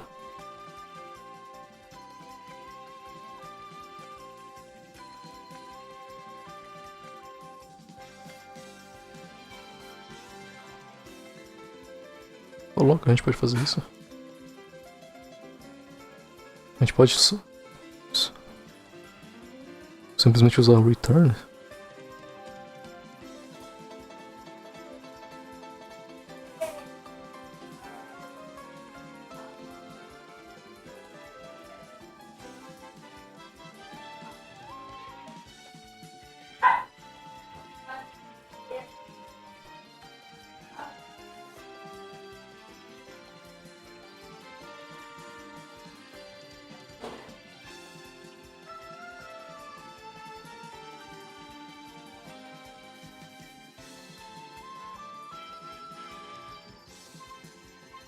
Ah tá.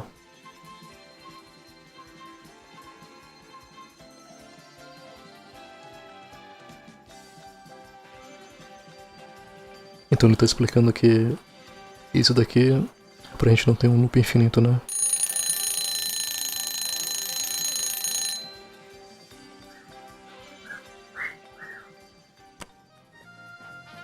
Da hora.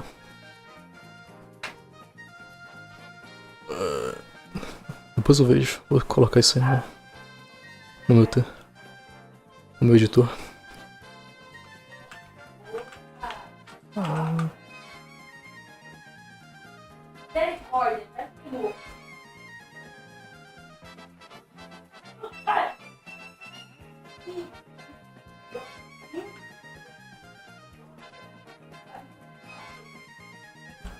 sharing.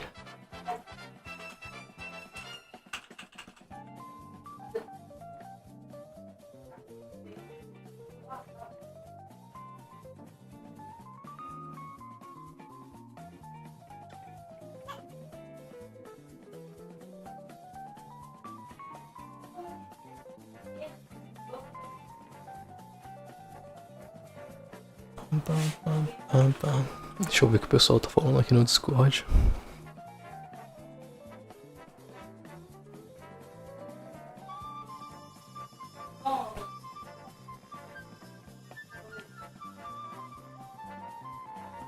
O Nick tá doente, né, velho? É muito ruim, bicho.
Isso é muito interessante. Eu posso retornar nada de uma função que retorna void. Doideira.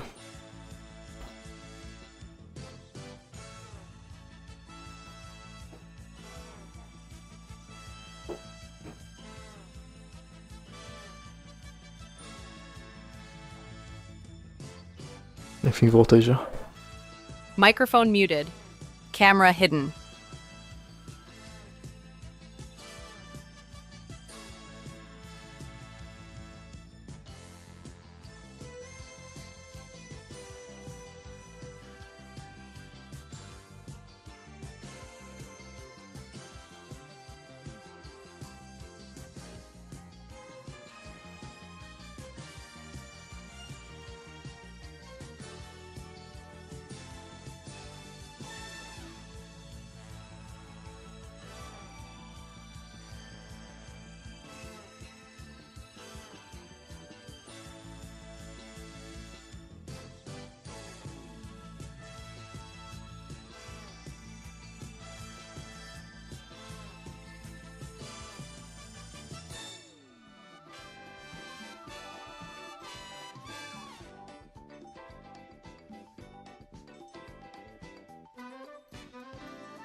Microphone activated. Camera activated. Camera activated.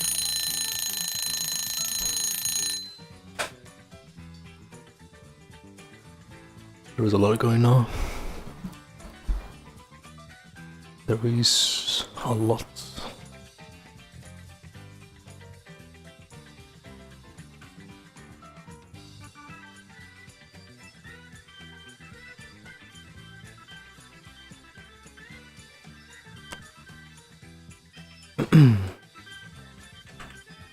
Vamos fazer isso aqui, né?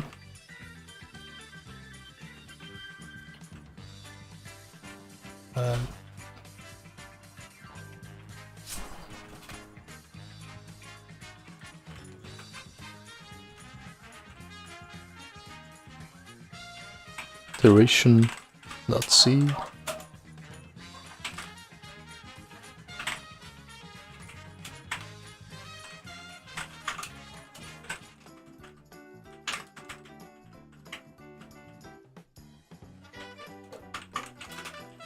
Draws a pyramid using recursion.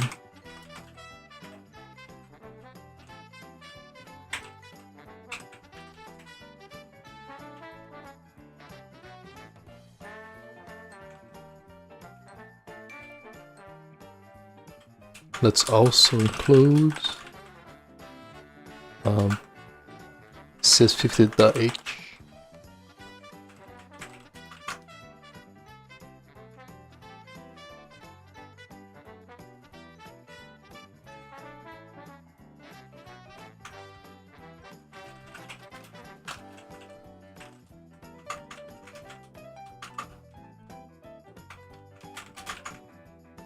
Height.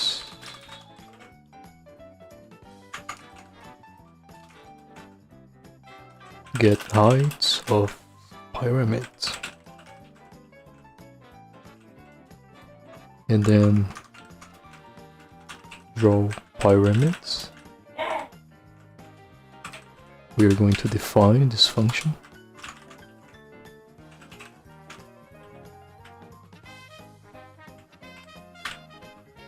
Draw. It's going to receive a single argument that is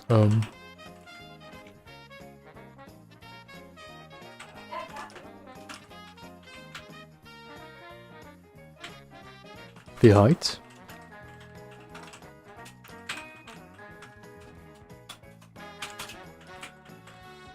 and then we have to do this.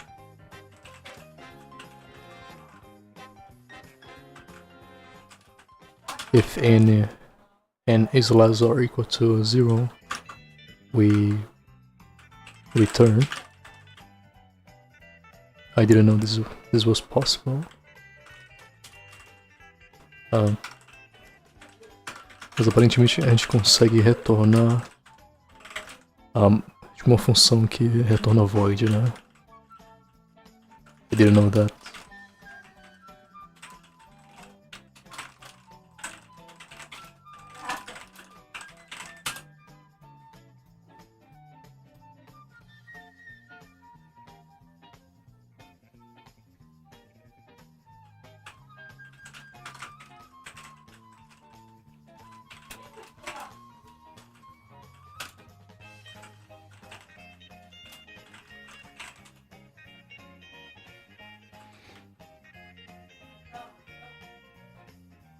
Be printed out. So this is an example of where we could use a return statement inside a void function, despite the fact that the function is not going to return a value. And to use a return statement inside a void function, all we need to do is use the return keyword followed by the semicolon character, and that will do it. Now, one pretty neat thing about using a return statement inside a void function is a void function can return a call to another void function. So, for example, let's say here we have. Então eu posso fazer isso.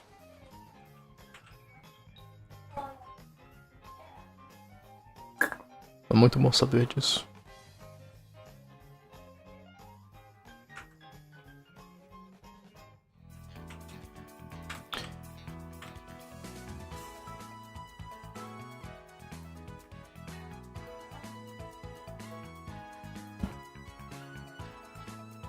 Aí dentro da própria função a gente vai chamar ela mesma, passando n-1.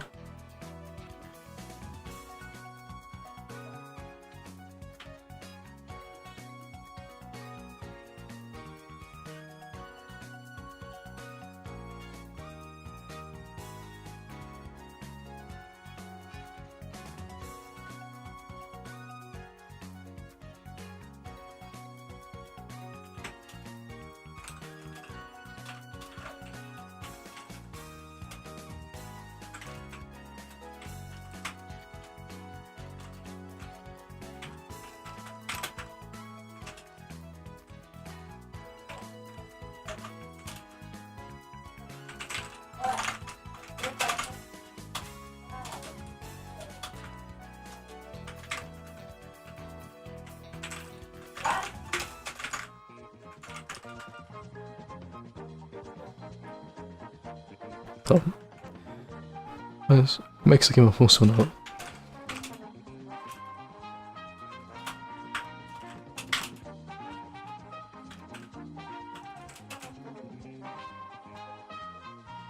Vamos compilar. Disse-se iteration, output iteration, passando a CS50, iteration 5. Tá. Ele tá printando. Beleza, expected. Mas como é que ele tá exatamente fazendo isso? Ok. Ah, tá.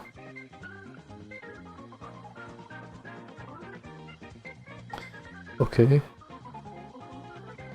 É porque a gente não pode chamar o draw.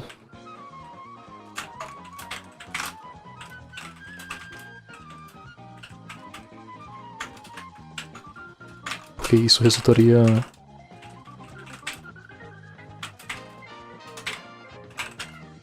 um loop infinito, né? A gente pode até fazer o teste aqui. Né?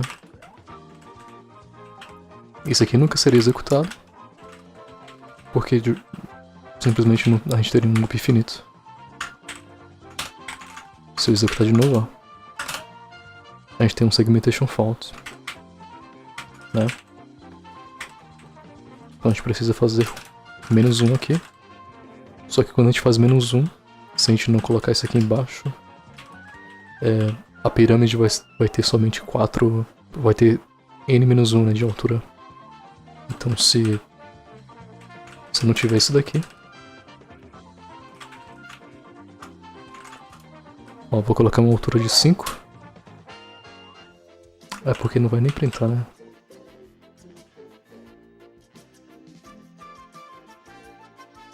Mas ele vai printar porque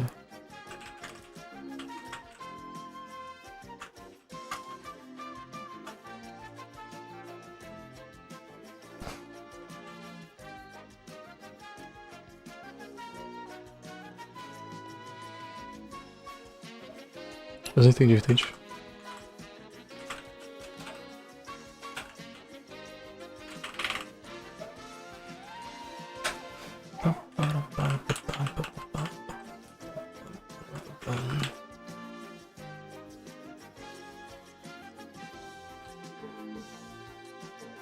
Vamos terminar de essas anotações hoje, né?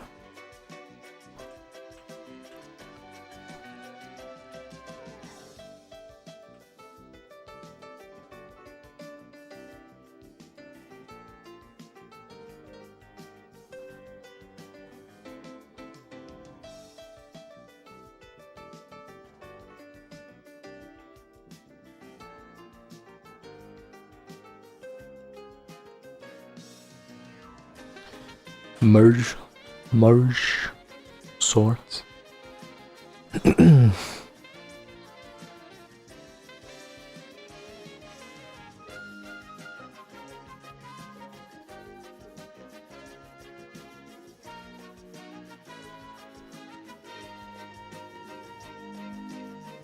Only one number required. Sort left half. sort, right half, merge. Considera a seguinte lista de números. Primeiro ele pergunta: Is this one number? Não. Então o algoritmo continua.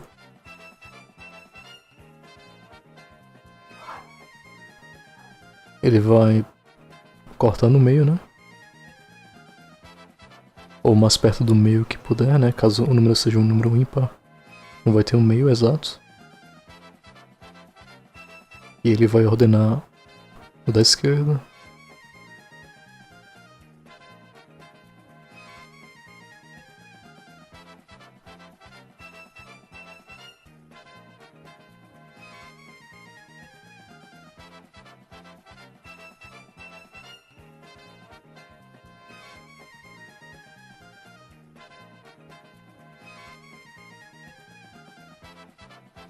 Ok. Ah tá, então aqui a gente tá olhando somente o da esquerda, né?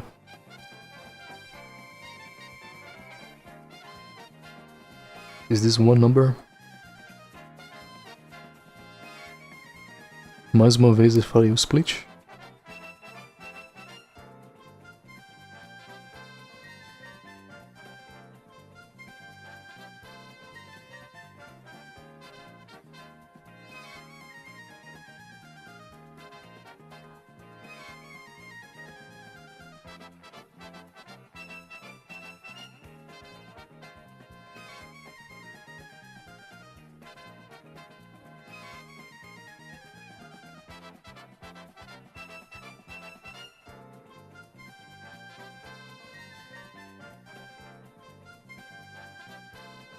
Ok.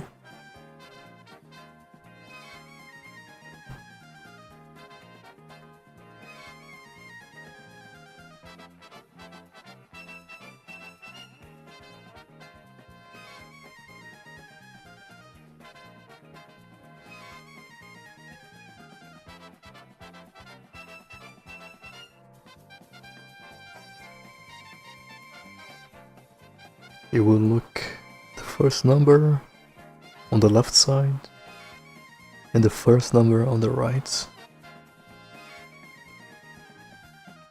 6, né?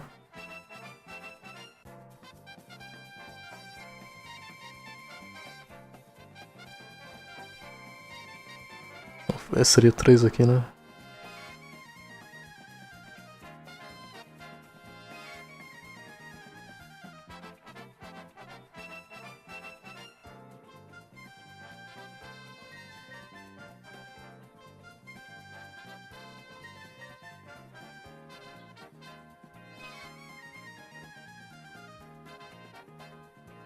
Merge sorts very efficient.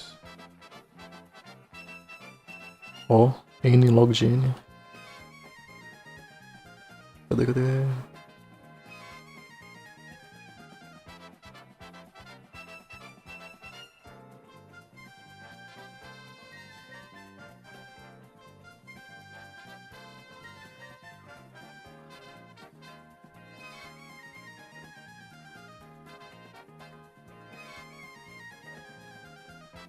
Fala devs, bora codar. Fala mobiliador. É mobiliador seu nome? Mobilador. Mais uma vez na live aí. Alguns nomes eu esqueço, alguns nomes eu lembro.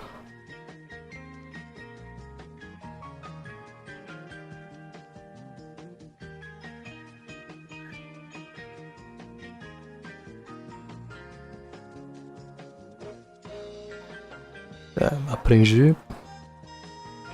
Ele tá dizendo que eu aprendi bem por cima, né? Depois tem que ler uns livros aí, aprofundar o conhecimento, né? Big O, algoritmos, busca binária e busca linear, né? Diversos algoritmos de ordenação. Depois tem que dar uma olhada melhor em bubble sort, selection sort.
Da hora.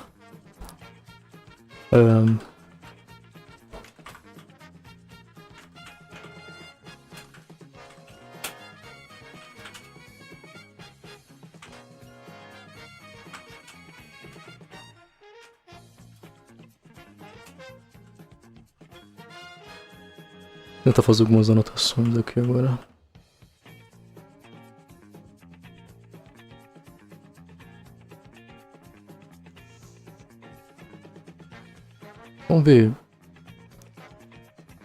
Vamos ver a videoaula, né? Agora. Olha essa música aqui.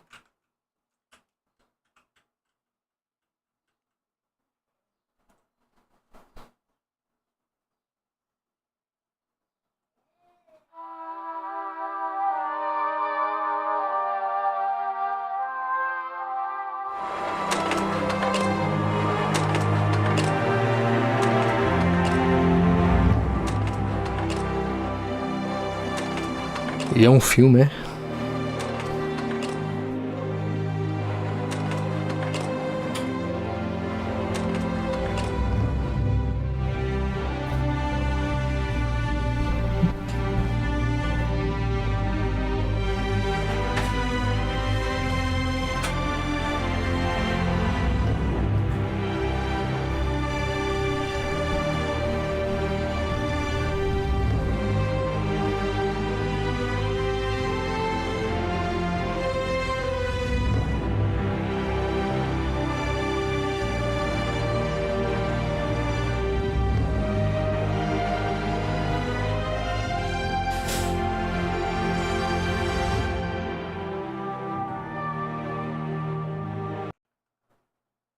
Não tá mostrando.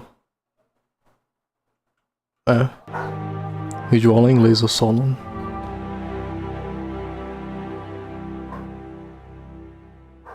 É inglês, é inglês. All right, this is CS50, and this is already week 3, our fourth, and this week's focus is going to be pretty much entirely on algorithms, which is exactly Vou ativar aqui a legenda. where we started the course, recall, back in week 0. But in one of those algorithms, recall, involved a certain phone book, first physically and then virtually, and indeed in a phone book, of course, you have all of these names and all of these numbers, presumably alphabetized by first name or Daisy, Donkey Kong, Luigi, Mario, Bowser Jr. last name, and we looked for something, someone back then, namely A minha câmera travou?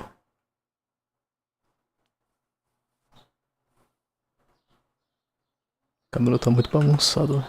John Harvard, some of who and some of you might have called or texted even perhaps that number at the time. But recall that among the goals of having that whole conversation about finding John Harvard or anyone in a phone book, digital or otherwise, was to talk about just how good the algorithm was. It sort of went without saying in week 0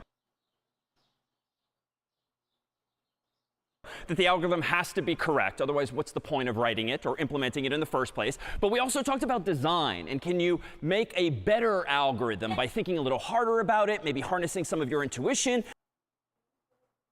Harnessing. What is harnessing? Harnessing. And actually speeding things up, as we discussed. So the first algorithm, recall in week 0, 1 page at a time, was perfectly correct, but super slow, and we described its slope with this straight line here. And if that phone book... Tá. Então a gente tem um gráfico, né? Um gráfico é tempo para resolver por tamanho do problema, né? Então, nesse caso aqui, o N, ele é o tamanho do problema é proporcional ao tempo que leva para resolver, né? É um gráfico, né? Mas a gente poderia escrever isso como se fosse uma função. Say n pages, where n just means number, it was a one-to-one relationship, because if you add more pages, It was a one-to-one. you need more steps. The second algorithm, recall, where I went 2 pages at a time, was twice as fast, so surely better. Potentially incorrect, though, if John Harvard got sandwiched between 2 pages, but we proposed to solve that by just doubling back 1 page if need be. If you pass the J section, maybe hit the K section, and therefore need to go back at least 1 page. And that algorithm was fundamentally better. Its line was fundamentally lower than the first algorithm's one. continua a função linear, né? Continua sendo uma função linear. Because of course it takes half as much time to implement that second algorithm plus like one extra step, just to double back. But the third and final algorithm in our very first week together Isso aqui é uma função logarítmica. was that so-called divide and conquer. And today we'll give it a name again, binary search, by implying two, because we were dividing in half, in half, in half again and again. And we got this fundamentally different shape whereby even if we doubled the size of the phone book next year, maybe Cambridge and Alston here in Massachusetts merging together, so you go from like 1,000 pages to 2,000 pages, one of you observed that that's not a big deal because you need just one more tear of the phone book to actually take a big bite out of that problem and go from 2,000 to 1,000, then to 500, then to 250, and so forth pages in the phone book. So this week is really going to be about implementing algorithms, not only correctly, but also efficiently, and really focusing on design. There won't be much new syntax in C. We'll give you a couple of building blocks that solve concrete problems, but this week is really about taking a breather after the past 2 weeks of fairly new, fairly intensive C code and just solve some new, more sophisticated problems together. So let's consider how we can go about solving problems involving data. Like case in point, Eu estou querendo criar uns jogos.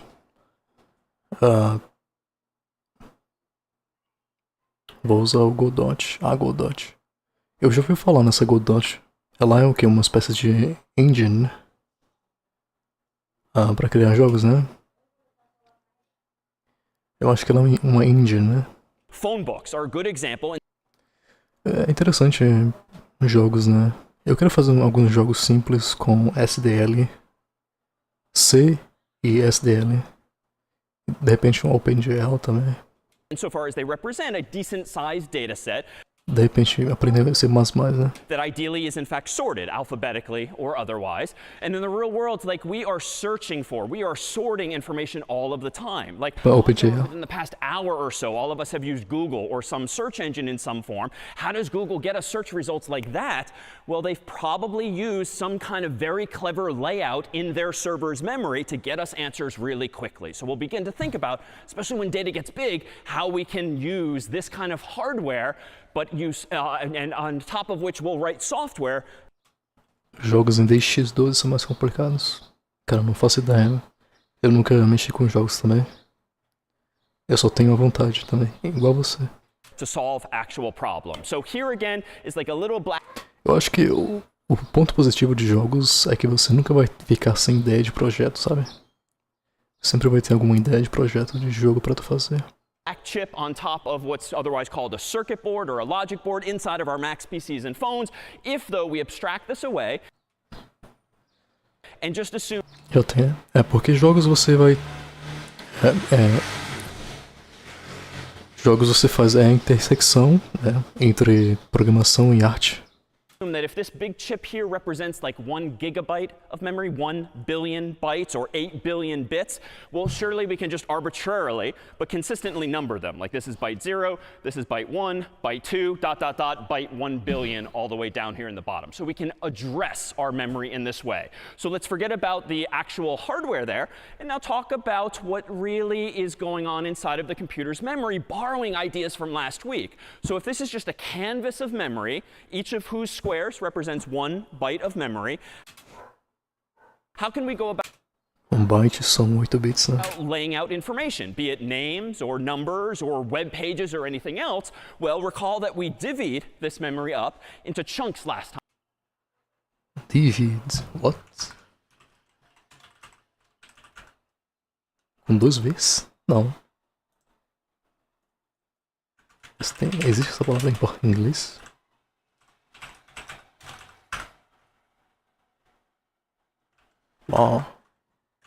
Existe. Divide. Time, and we call this an array. And what was Tem que aprender arte. key about an array was that it was just a bunch of values back to back to back.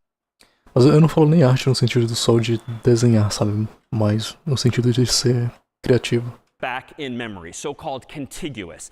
expressão, sabe, humana e tal. And it wasn't a huge deal last week that these things were contiguous in memory, back to back to back. But this week, it's actually going to really matter because it's because of that layout and because of last week's week.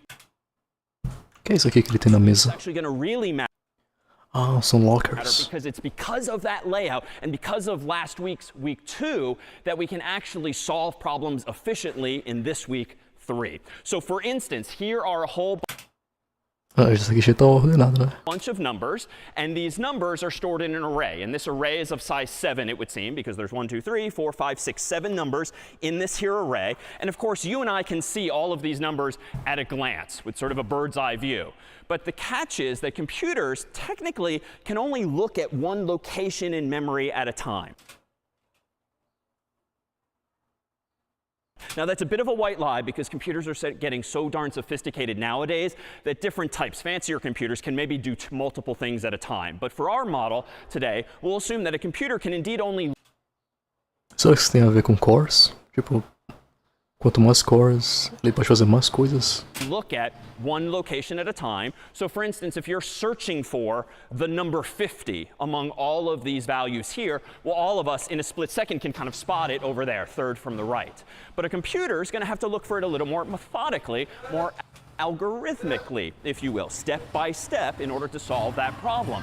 So a good mental model to have when it comes to what's going on inside of your computer is that these numbers are, yes, in an array, but they might as well be locked up behind closed doors, whereby in order to see each of those values and find one of them, the computer is metaphorically going to have to open up each of those doors one at a time, looking for the number that we actually care about. Now, it turns out we can treat this array of closed doors, gym lockers, if you will, much like an array. So this would be location 0, location 1, location 2, ...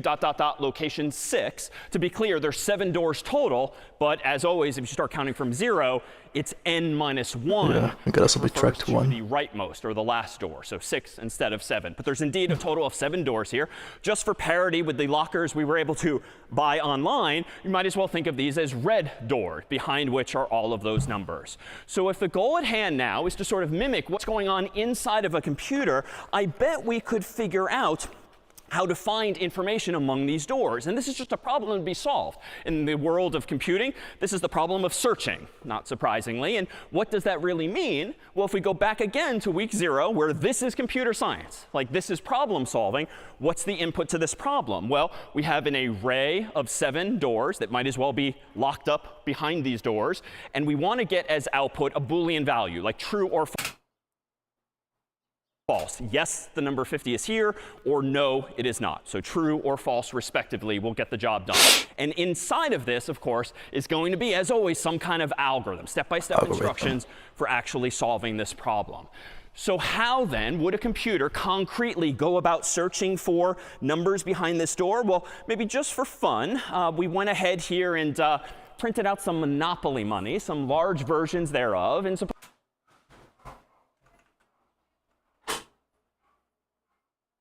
Pena não ter em português, né, tudo isso. Eu acho que tem em português, sim. Mas aí tem que procurar depois. É uma versão do C50 em português. Suppose we want to find very specifically the number, the dollar amount 50 behind one of these doors. Eu vou até maximizar aqui. Could we get maybe 1, maybe 2 volunteers to come on up? I saw your hand go up first, second on E vocês iriam, voluntários no palco? the end there. Eu não iria, não. And let me look over here behind the camera. Number 2, come on down. Okay, come on over. Or maybe a round of applause to break the ice for these two. Come on up. And we've got 2 algorithms ahead of you, but come on over here if you want to introduce yourself to the world. Maybe a quick something about each of you. Asiáticos. Hi, I'm Jonathan. I'm a sophomore in Cabot House studying economics. Wonderful, nice to meet you. And? Hi, I'm Claire. I'm a junior in Elliott studying economics and TDM. Os caras estão estudando economia e fazendo C50, olá. All right, nice, wonderful. Glad to have you both here. So behind you are 7 doors, and which of you would like to go first? Yeah, okay, so Let the man go first. first, if you want to come on over here, behind these 7 doors are now dollar amounts, namely all of the available Monopoly dollar amounts. And if we want you to find the number 50, you can go about this in a bunch of ways. Like you could go about just opening random doors, but that's not necessarily very repeatable. That's not very algorithmic, step by step. So let me propose that you do something super simple. Start at the left door and work your way to the right. And just so Isso aqui é N, né? A complexidade desse algoritmo aqui é N, né? Que ele vai ter que procurar uma por uma. Ele vai ter que garantir a sorte para estar na primeira ou na segunda, o mais perto possível da esquerda. everyone knows what's going on, go ahead and show the world what number you've pulled out of each of these lockers. And the first locker is 20. That is correct, not 50. Não me diga. 500. Yes, so incorrect. Se dividir por 10 além. 10, not correct. 5. Not correct. 100. Não é possível que eles colocaram na última, né? Não é possível que eles colocaram na última. 1, not correct. Eles colocaram na última. Last door. And a round of applause, if we could, for finding the number.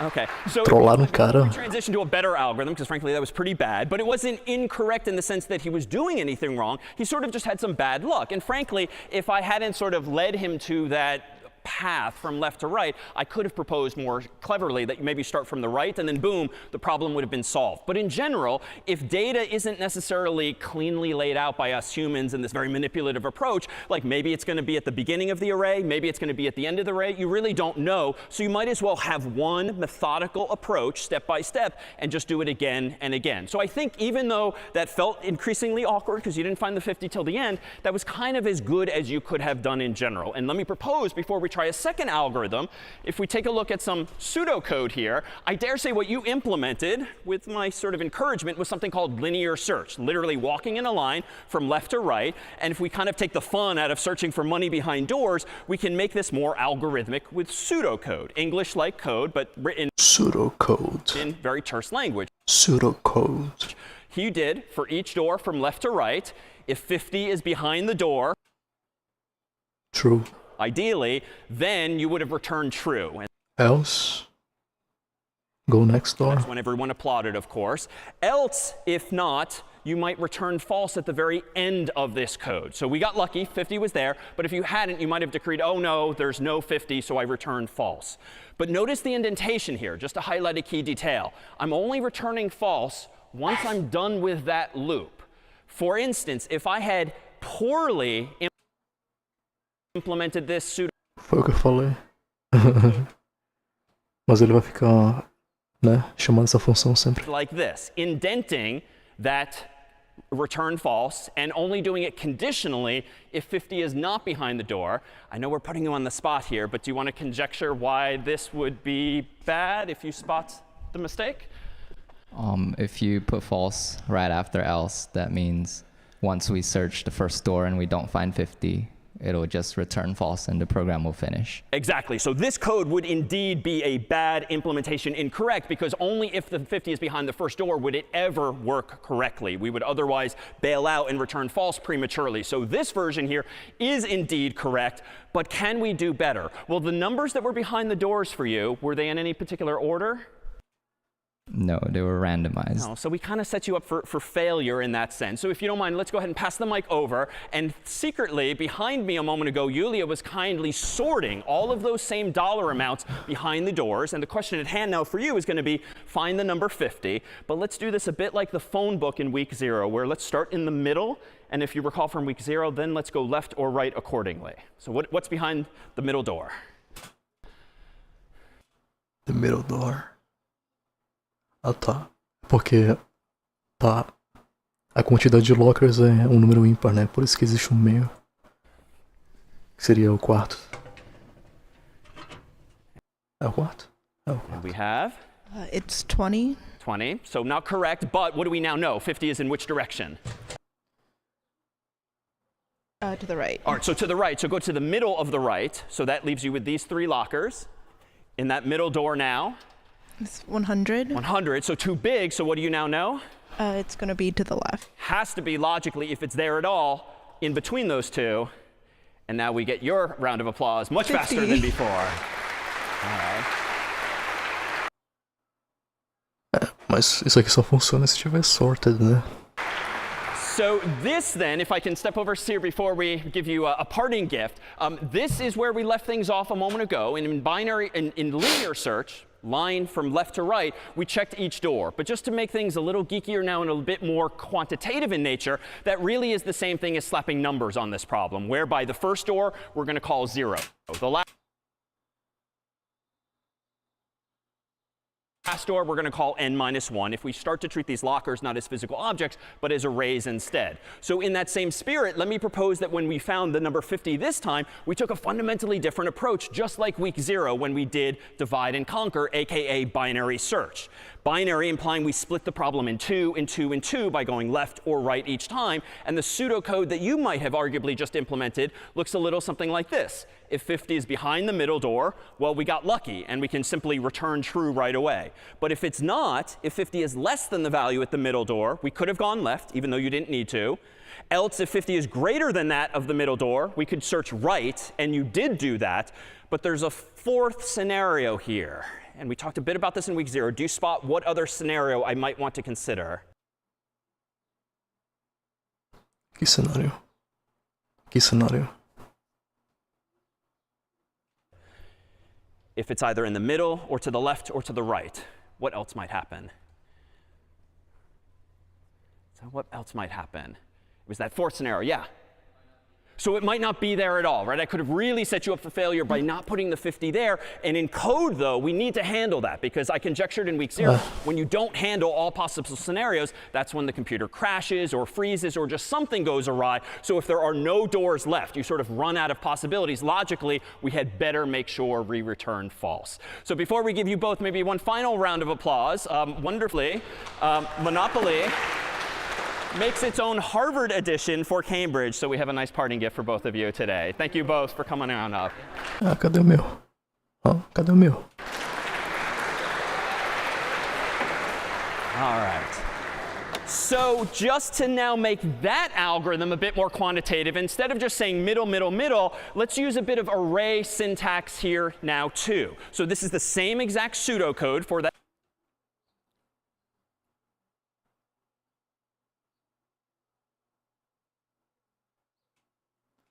algorithm, binary search.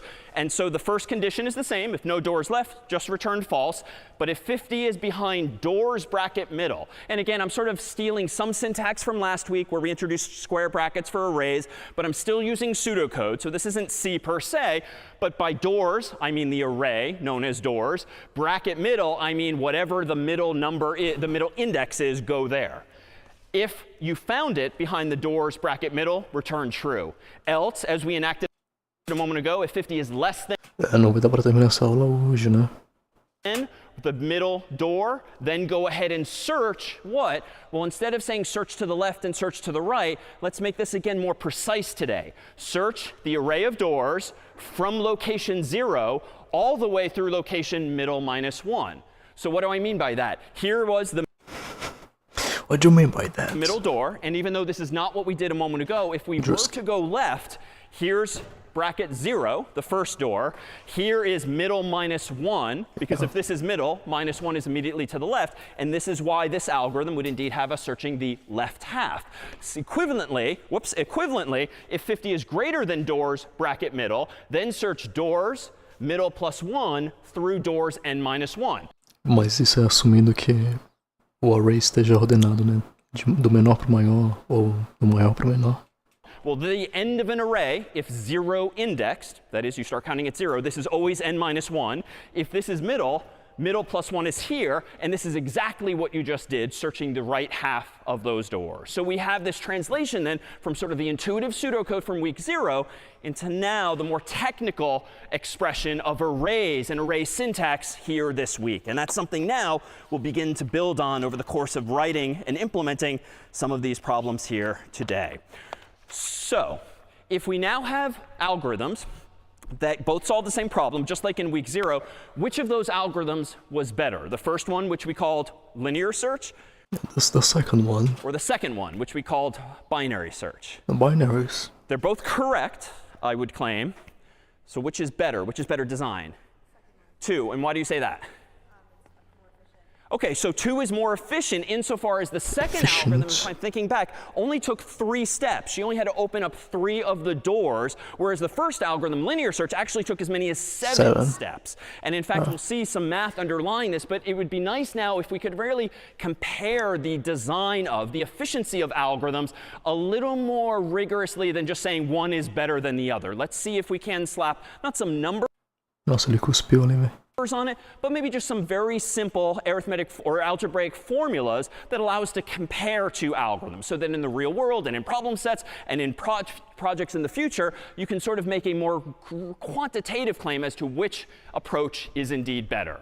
So when we talk about running time, we literally mean that, like how much time does it take for a program to run, but we don't necessarily count in terms of seconds or ticks of a clock more generally. Instead, we'll try to count the number of operations that an algorithm takes. So for instance, this was a way of analyzing the running time of 3 algorithms way back in week 0. And I did introduce a bit of jargon whereby I was using expressions like n to represent n pages, or n divided by 2 to represent half as many pages. And even though I waved my hand at week 0, log base 2 of n is mathematically how you would represent the idea of dividing something in half, in half, in half if you start with n pages. So those are 3 formulas, but it turns out that at least 2 of these algorithms from week 0, they're pretty darn similar to one another. Indeed, literally, 2 of these are straight lines, even though the slope is slightly different. The other one is fundamentally curved and therefore different, and indeed we saw better.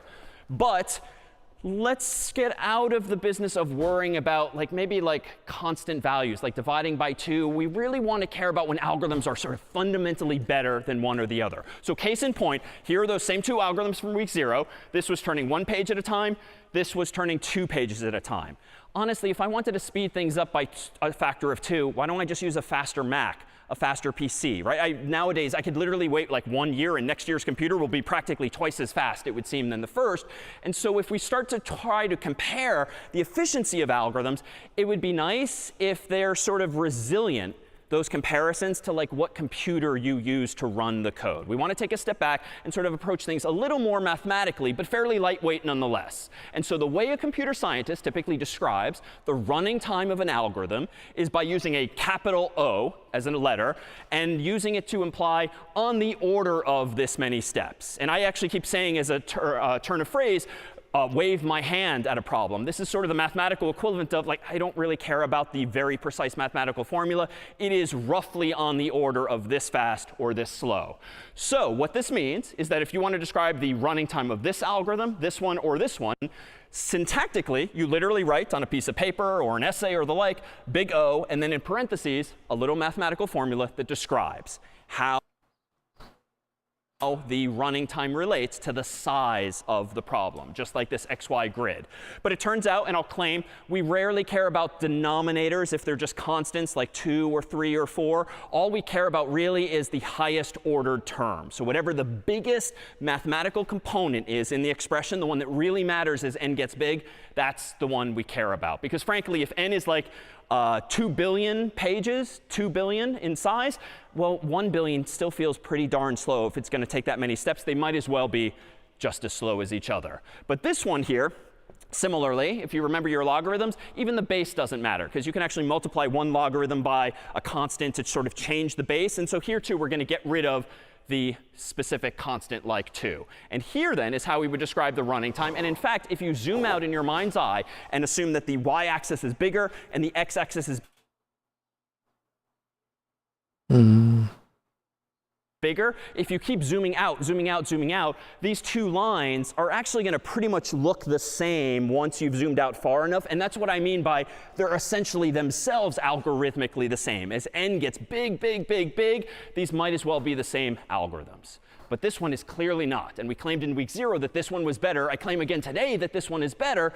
And now we'll begin to slap some formulas on the evaluation of these algorithms so that we have a better sense of what algorithm is better than someone else's. And indeed, in the real world, when you talk about what makes someone a good programmer, what makes someone a good engineer, is sort of having an intuitive sense with practice and with time of how you should write your code so that it maybe has a better running time than some other algorithm. Because when you start working at Google or Microsoft or working in medical data sets or financial data sets and the data is really big and is really big, you probably want to be as efficient as possible. So this here capital O is generally called big O notation. Not particularly technical, but that's indeed what it's called. And here, for instance, is a little chart of very common runtimes. You can use any mathematical expression, but almost always in the context of computing, at least introductory type algorithms, this is kind of the list of possibilities, even though there's infinitely many more. So among the algorithms we've considered thus far, what is the running time of linear search? Well, it's on the order of n, because if there's n doors, like those behind me, in the worst case, consider how many steps might it take me, or take you? Like, such any. it will take n steps, specifically 7, but n in the general case. And so big O is very commonly used when you do want to think about the worst case, because honestly, who cares if you got lucky and the first door you opened had the number you're looking for? That doesn't really generalize. And that's not a Então, o que importa mais é o pior caso, né? É o worst case scenario. good argument within Google. Well, hey, once in a while someone will get lucky and will really return them a search result quickly. You want the general case to be fast. And so linear search, really in the worst case, like which customer is going to be the least happy with our Google code? Linear search sort of describes that, an upper bound, so to speak, on how many steps it might take. What about, though, best case running times, or lower bounds on how fast an algorithm might be? Oh, sorry, I should have not spoiled this. What's the running time of binary search if the running time of linear search is big O of n? Well, the running time of binary search, by contrast, is going to be log base 2 of n, or more generally, log of n. She could have gotten lucky, our volunteer, by just opening the middle door, and voila, maybe 50 was there. It wasn't. But in the worst case, she only had to look at big O of log n doors in total. And that gave us roughly 3 doors in this case. All right, what if we want to talk about best case running times? Just because it would be nice that in certain situations, how fast can our code actually run? How good is our algorithm? Well, in computing, computer scientists use a capital omega symbol to represent a lower bound. So big O is upper bound. Big omega is lower bound, and you can use the same kind of mathematical formula. So here's that little cheat sheet again, but with an omega prefix, which again means lower bound. And same question. In linear search, where you look at the doors left to right, in the best case, how few steps might it take to find a number? I'm seeing just one, because we could get lucky, and because we go from left to right, could be that we find the number right away. So that's in big omega of 1. In this case, 1 step. Otherwise, how about binary search? What's the lower bound on how quickly we might find a value? Same thing, right? Because we could just get lucky, because by starting in the middle, it might happen to be right there. So the lower bound on binary search, too, also happens to be in big O of 1, because we just simply get lucky. All right, what if those two are one and the same? One last piece of Greek symbology here. Capital theta here is used when big O and omega are exactly the same thing, which won't always apply, but sometimes an algorithm performs at this rate as well as at this rate, and they're one and the same, depending on the algorithm itself. So here's a little cheat sheet here. And how about linear search? So linear search in the best case.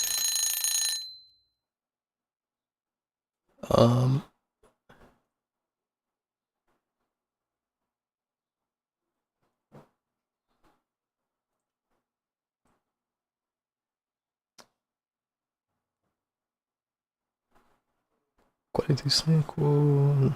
Depois eu vejo. Depois eu dou a pausa. Depois da live. Takes only 1 step. In the worst case, takes as many as n steps. So those are not really one and the same. So theta is really inapplicable here. And binary search 2, this is sort of inapplicable, because in the best case, it might take me 1 step. hence the big omega of 1. But in the worst case, and it's not even that bad, might take me big O of log n. So theta doesn't apply here. But we'll keep an eye out today and see if there aren't certain algorithms that we'll look at that might actually have those values being one and the same. And all of this symbology, and that's it really for definitions for now, is what's generally called asymptotic notation. It's notation that you use when talking about the running time of algorithms over time. Like as the input gets larger and larger and larger, how do these algorithms perform? How can you measure their efficiency? OK, any questions on big O, omega, or anything prior? We'll come back. Omega Lu.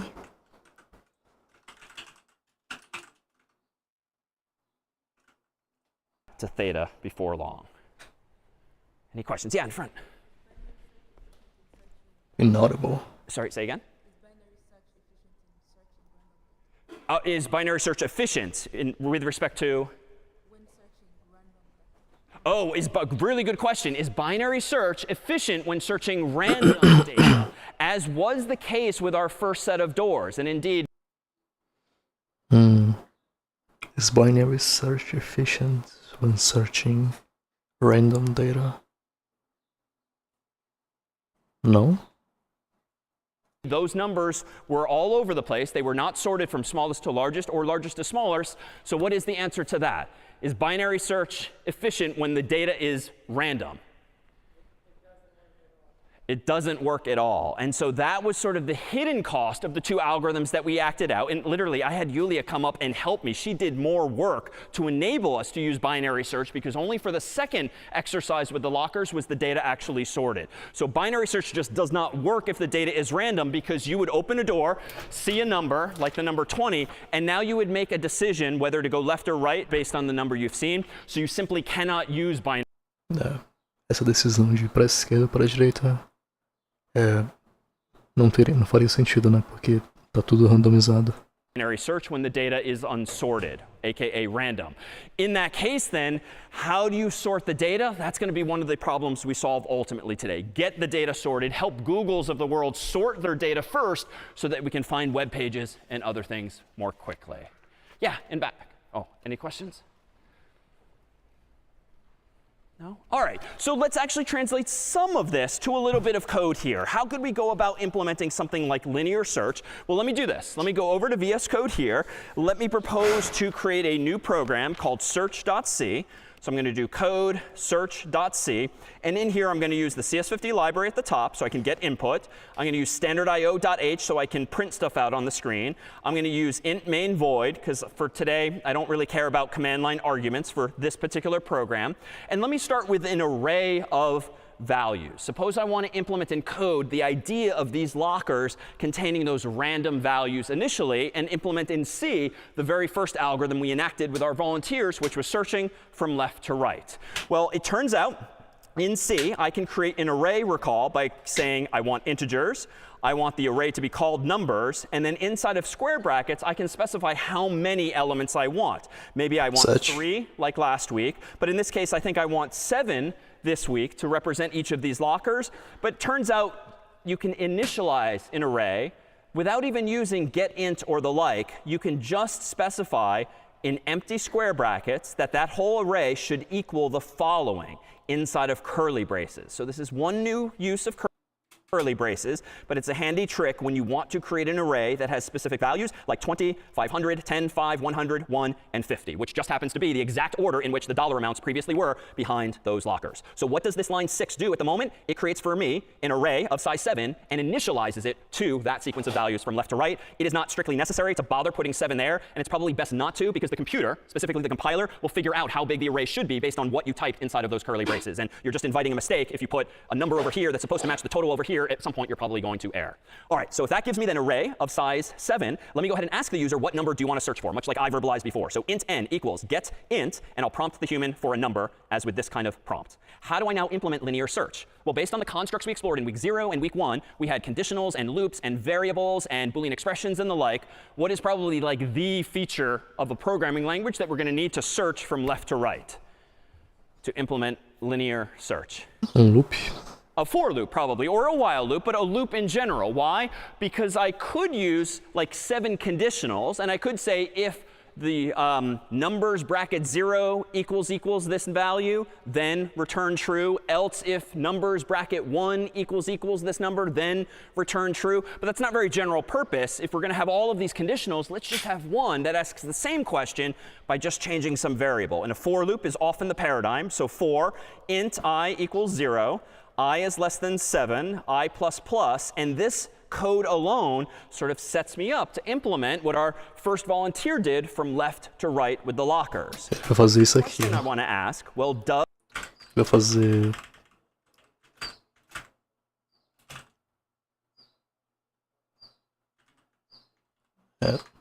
search.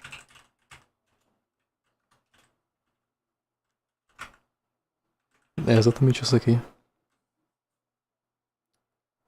A gente poderia fazer de outra forma aqui também, né? A gente poderia fazer int size ou num size of dividido por size of numbers em qualquer posição que seja. E aqui no array total a gente colocaria num size, né?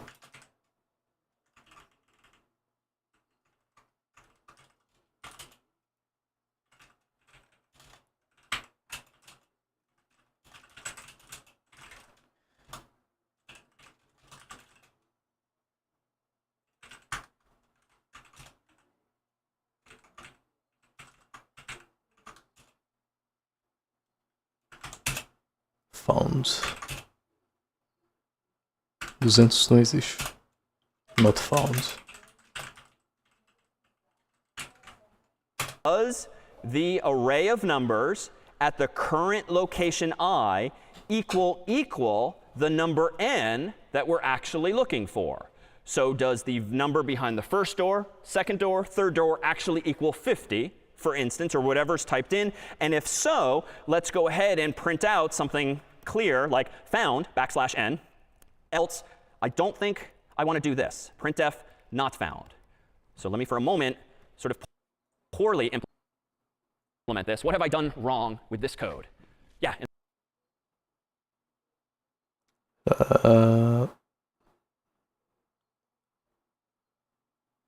Tá errado, né?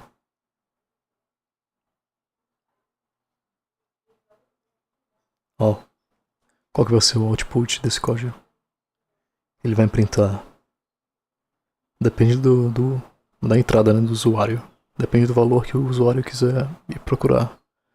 Mas digamos que o usuário queira procurar 50, por exemplo. Ele vai printar not found 6 vezes. E no final ele vai colocar found. And back. Yeah, I don't want the if I want the if inside the for loop, but not the else inside the for loop. Why? Because that would be the equivalent of starting at I equals 0, opening the door, and then concluding I have found or not found the number without even allowing us a chance to keep going, because we're going to spit out sort of unilaterally not found, even though we just haven't found it yet. So I don't think I want to do that, but I think what I can do, for instance, is as per the slide a bit ago, if I, at the end of my loop, get all this way, then I think I can print not found. But I think logically even this might be imperfect. So let me go ahead here and do make search, enter. Seems to have compiled okay, so new syntax errors, /search, enter. What number do I want to search for? I'm going to go ahead and type 50 and hit enter. And still I have a logical bug. It's saying found, but also not found. Why? Porque tá printando not found. Even though I moved that line of code outside the loop, which is correct, but there's still something wrong here. Yeah. Yeah, the iteration still ends up leading us to this final line. Why? Because we're going to go all the way from 0 to the end of the array again and again and again, hopefully printing out found when we find it. But there's nothing stopping us from then executing line 16 before the program actually ends. But recall last week, we had a solution to this. Even Who's gonna stop can return a value. And even though in week 1, it was sort of secretly returning the number 0, unbeknownst to us, it turns out, we now had the ability as of week 2 to explicitly return a value anywhere in main that we want. And the convention, a little paradoxically, is to return 0 upon success, because that means all is well, and then return anything other than 0, like a positive integer, if anything has gone wrong. And we use positive integers because it could be this thing that goes wrong, this thing, this other thing. Lots more can go wrong than can go right when writing code. So I think what I could do here is after printing found, I could return 0 to signal success, even though the human's not going to see anything different. And down here, I could actually return 1 to signify failure. And recall with the little command trick, I could do $, question mark, and actually see what the value is. But for our purposes, what we really care about is that main returns when we are done solving this problem, either inside of the loop.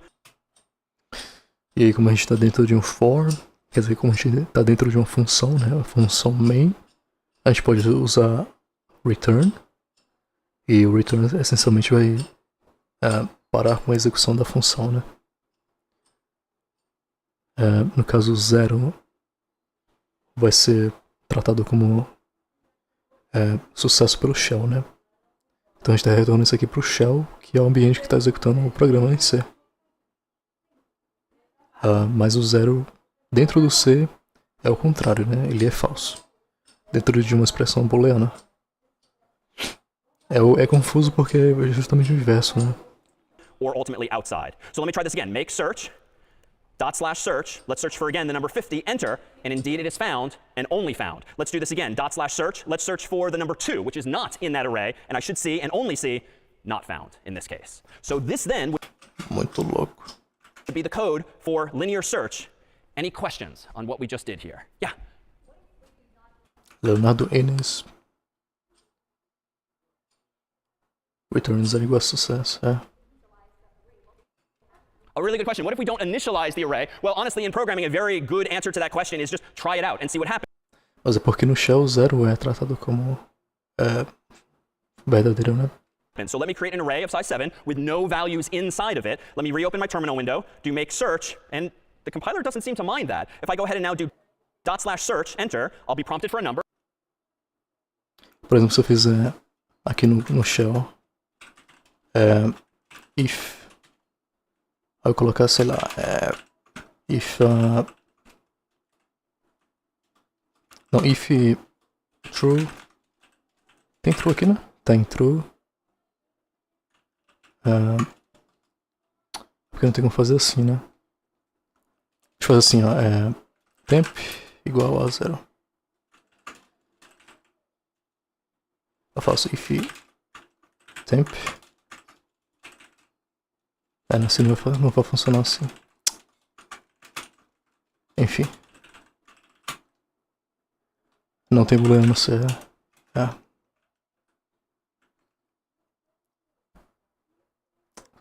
Existe somente se você incluir, né, a biblioteca stdbool. I'm going to presume to search for 50, even though I don't know Ele cria uma espécie de alias, né? what's in there. Enter, and at least it was not found here. Let me go ahead and try again. Let me search for the number 2, not actually found. Search for the number 1, not actually. Com essa hashtag includes essa biblioteca aqui, né? Aí a gente pode fazer bool.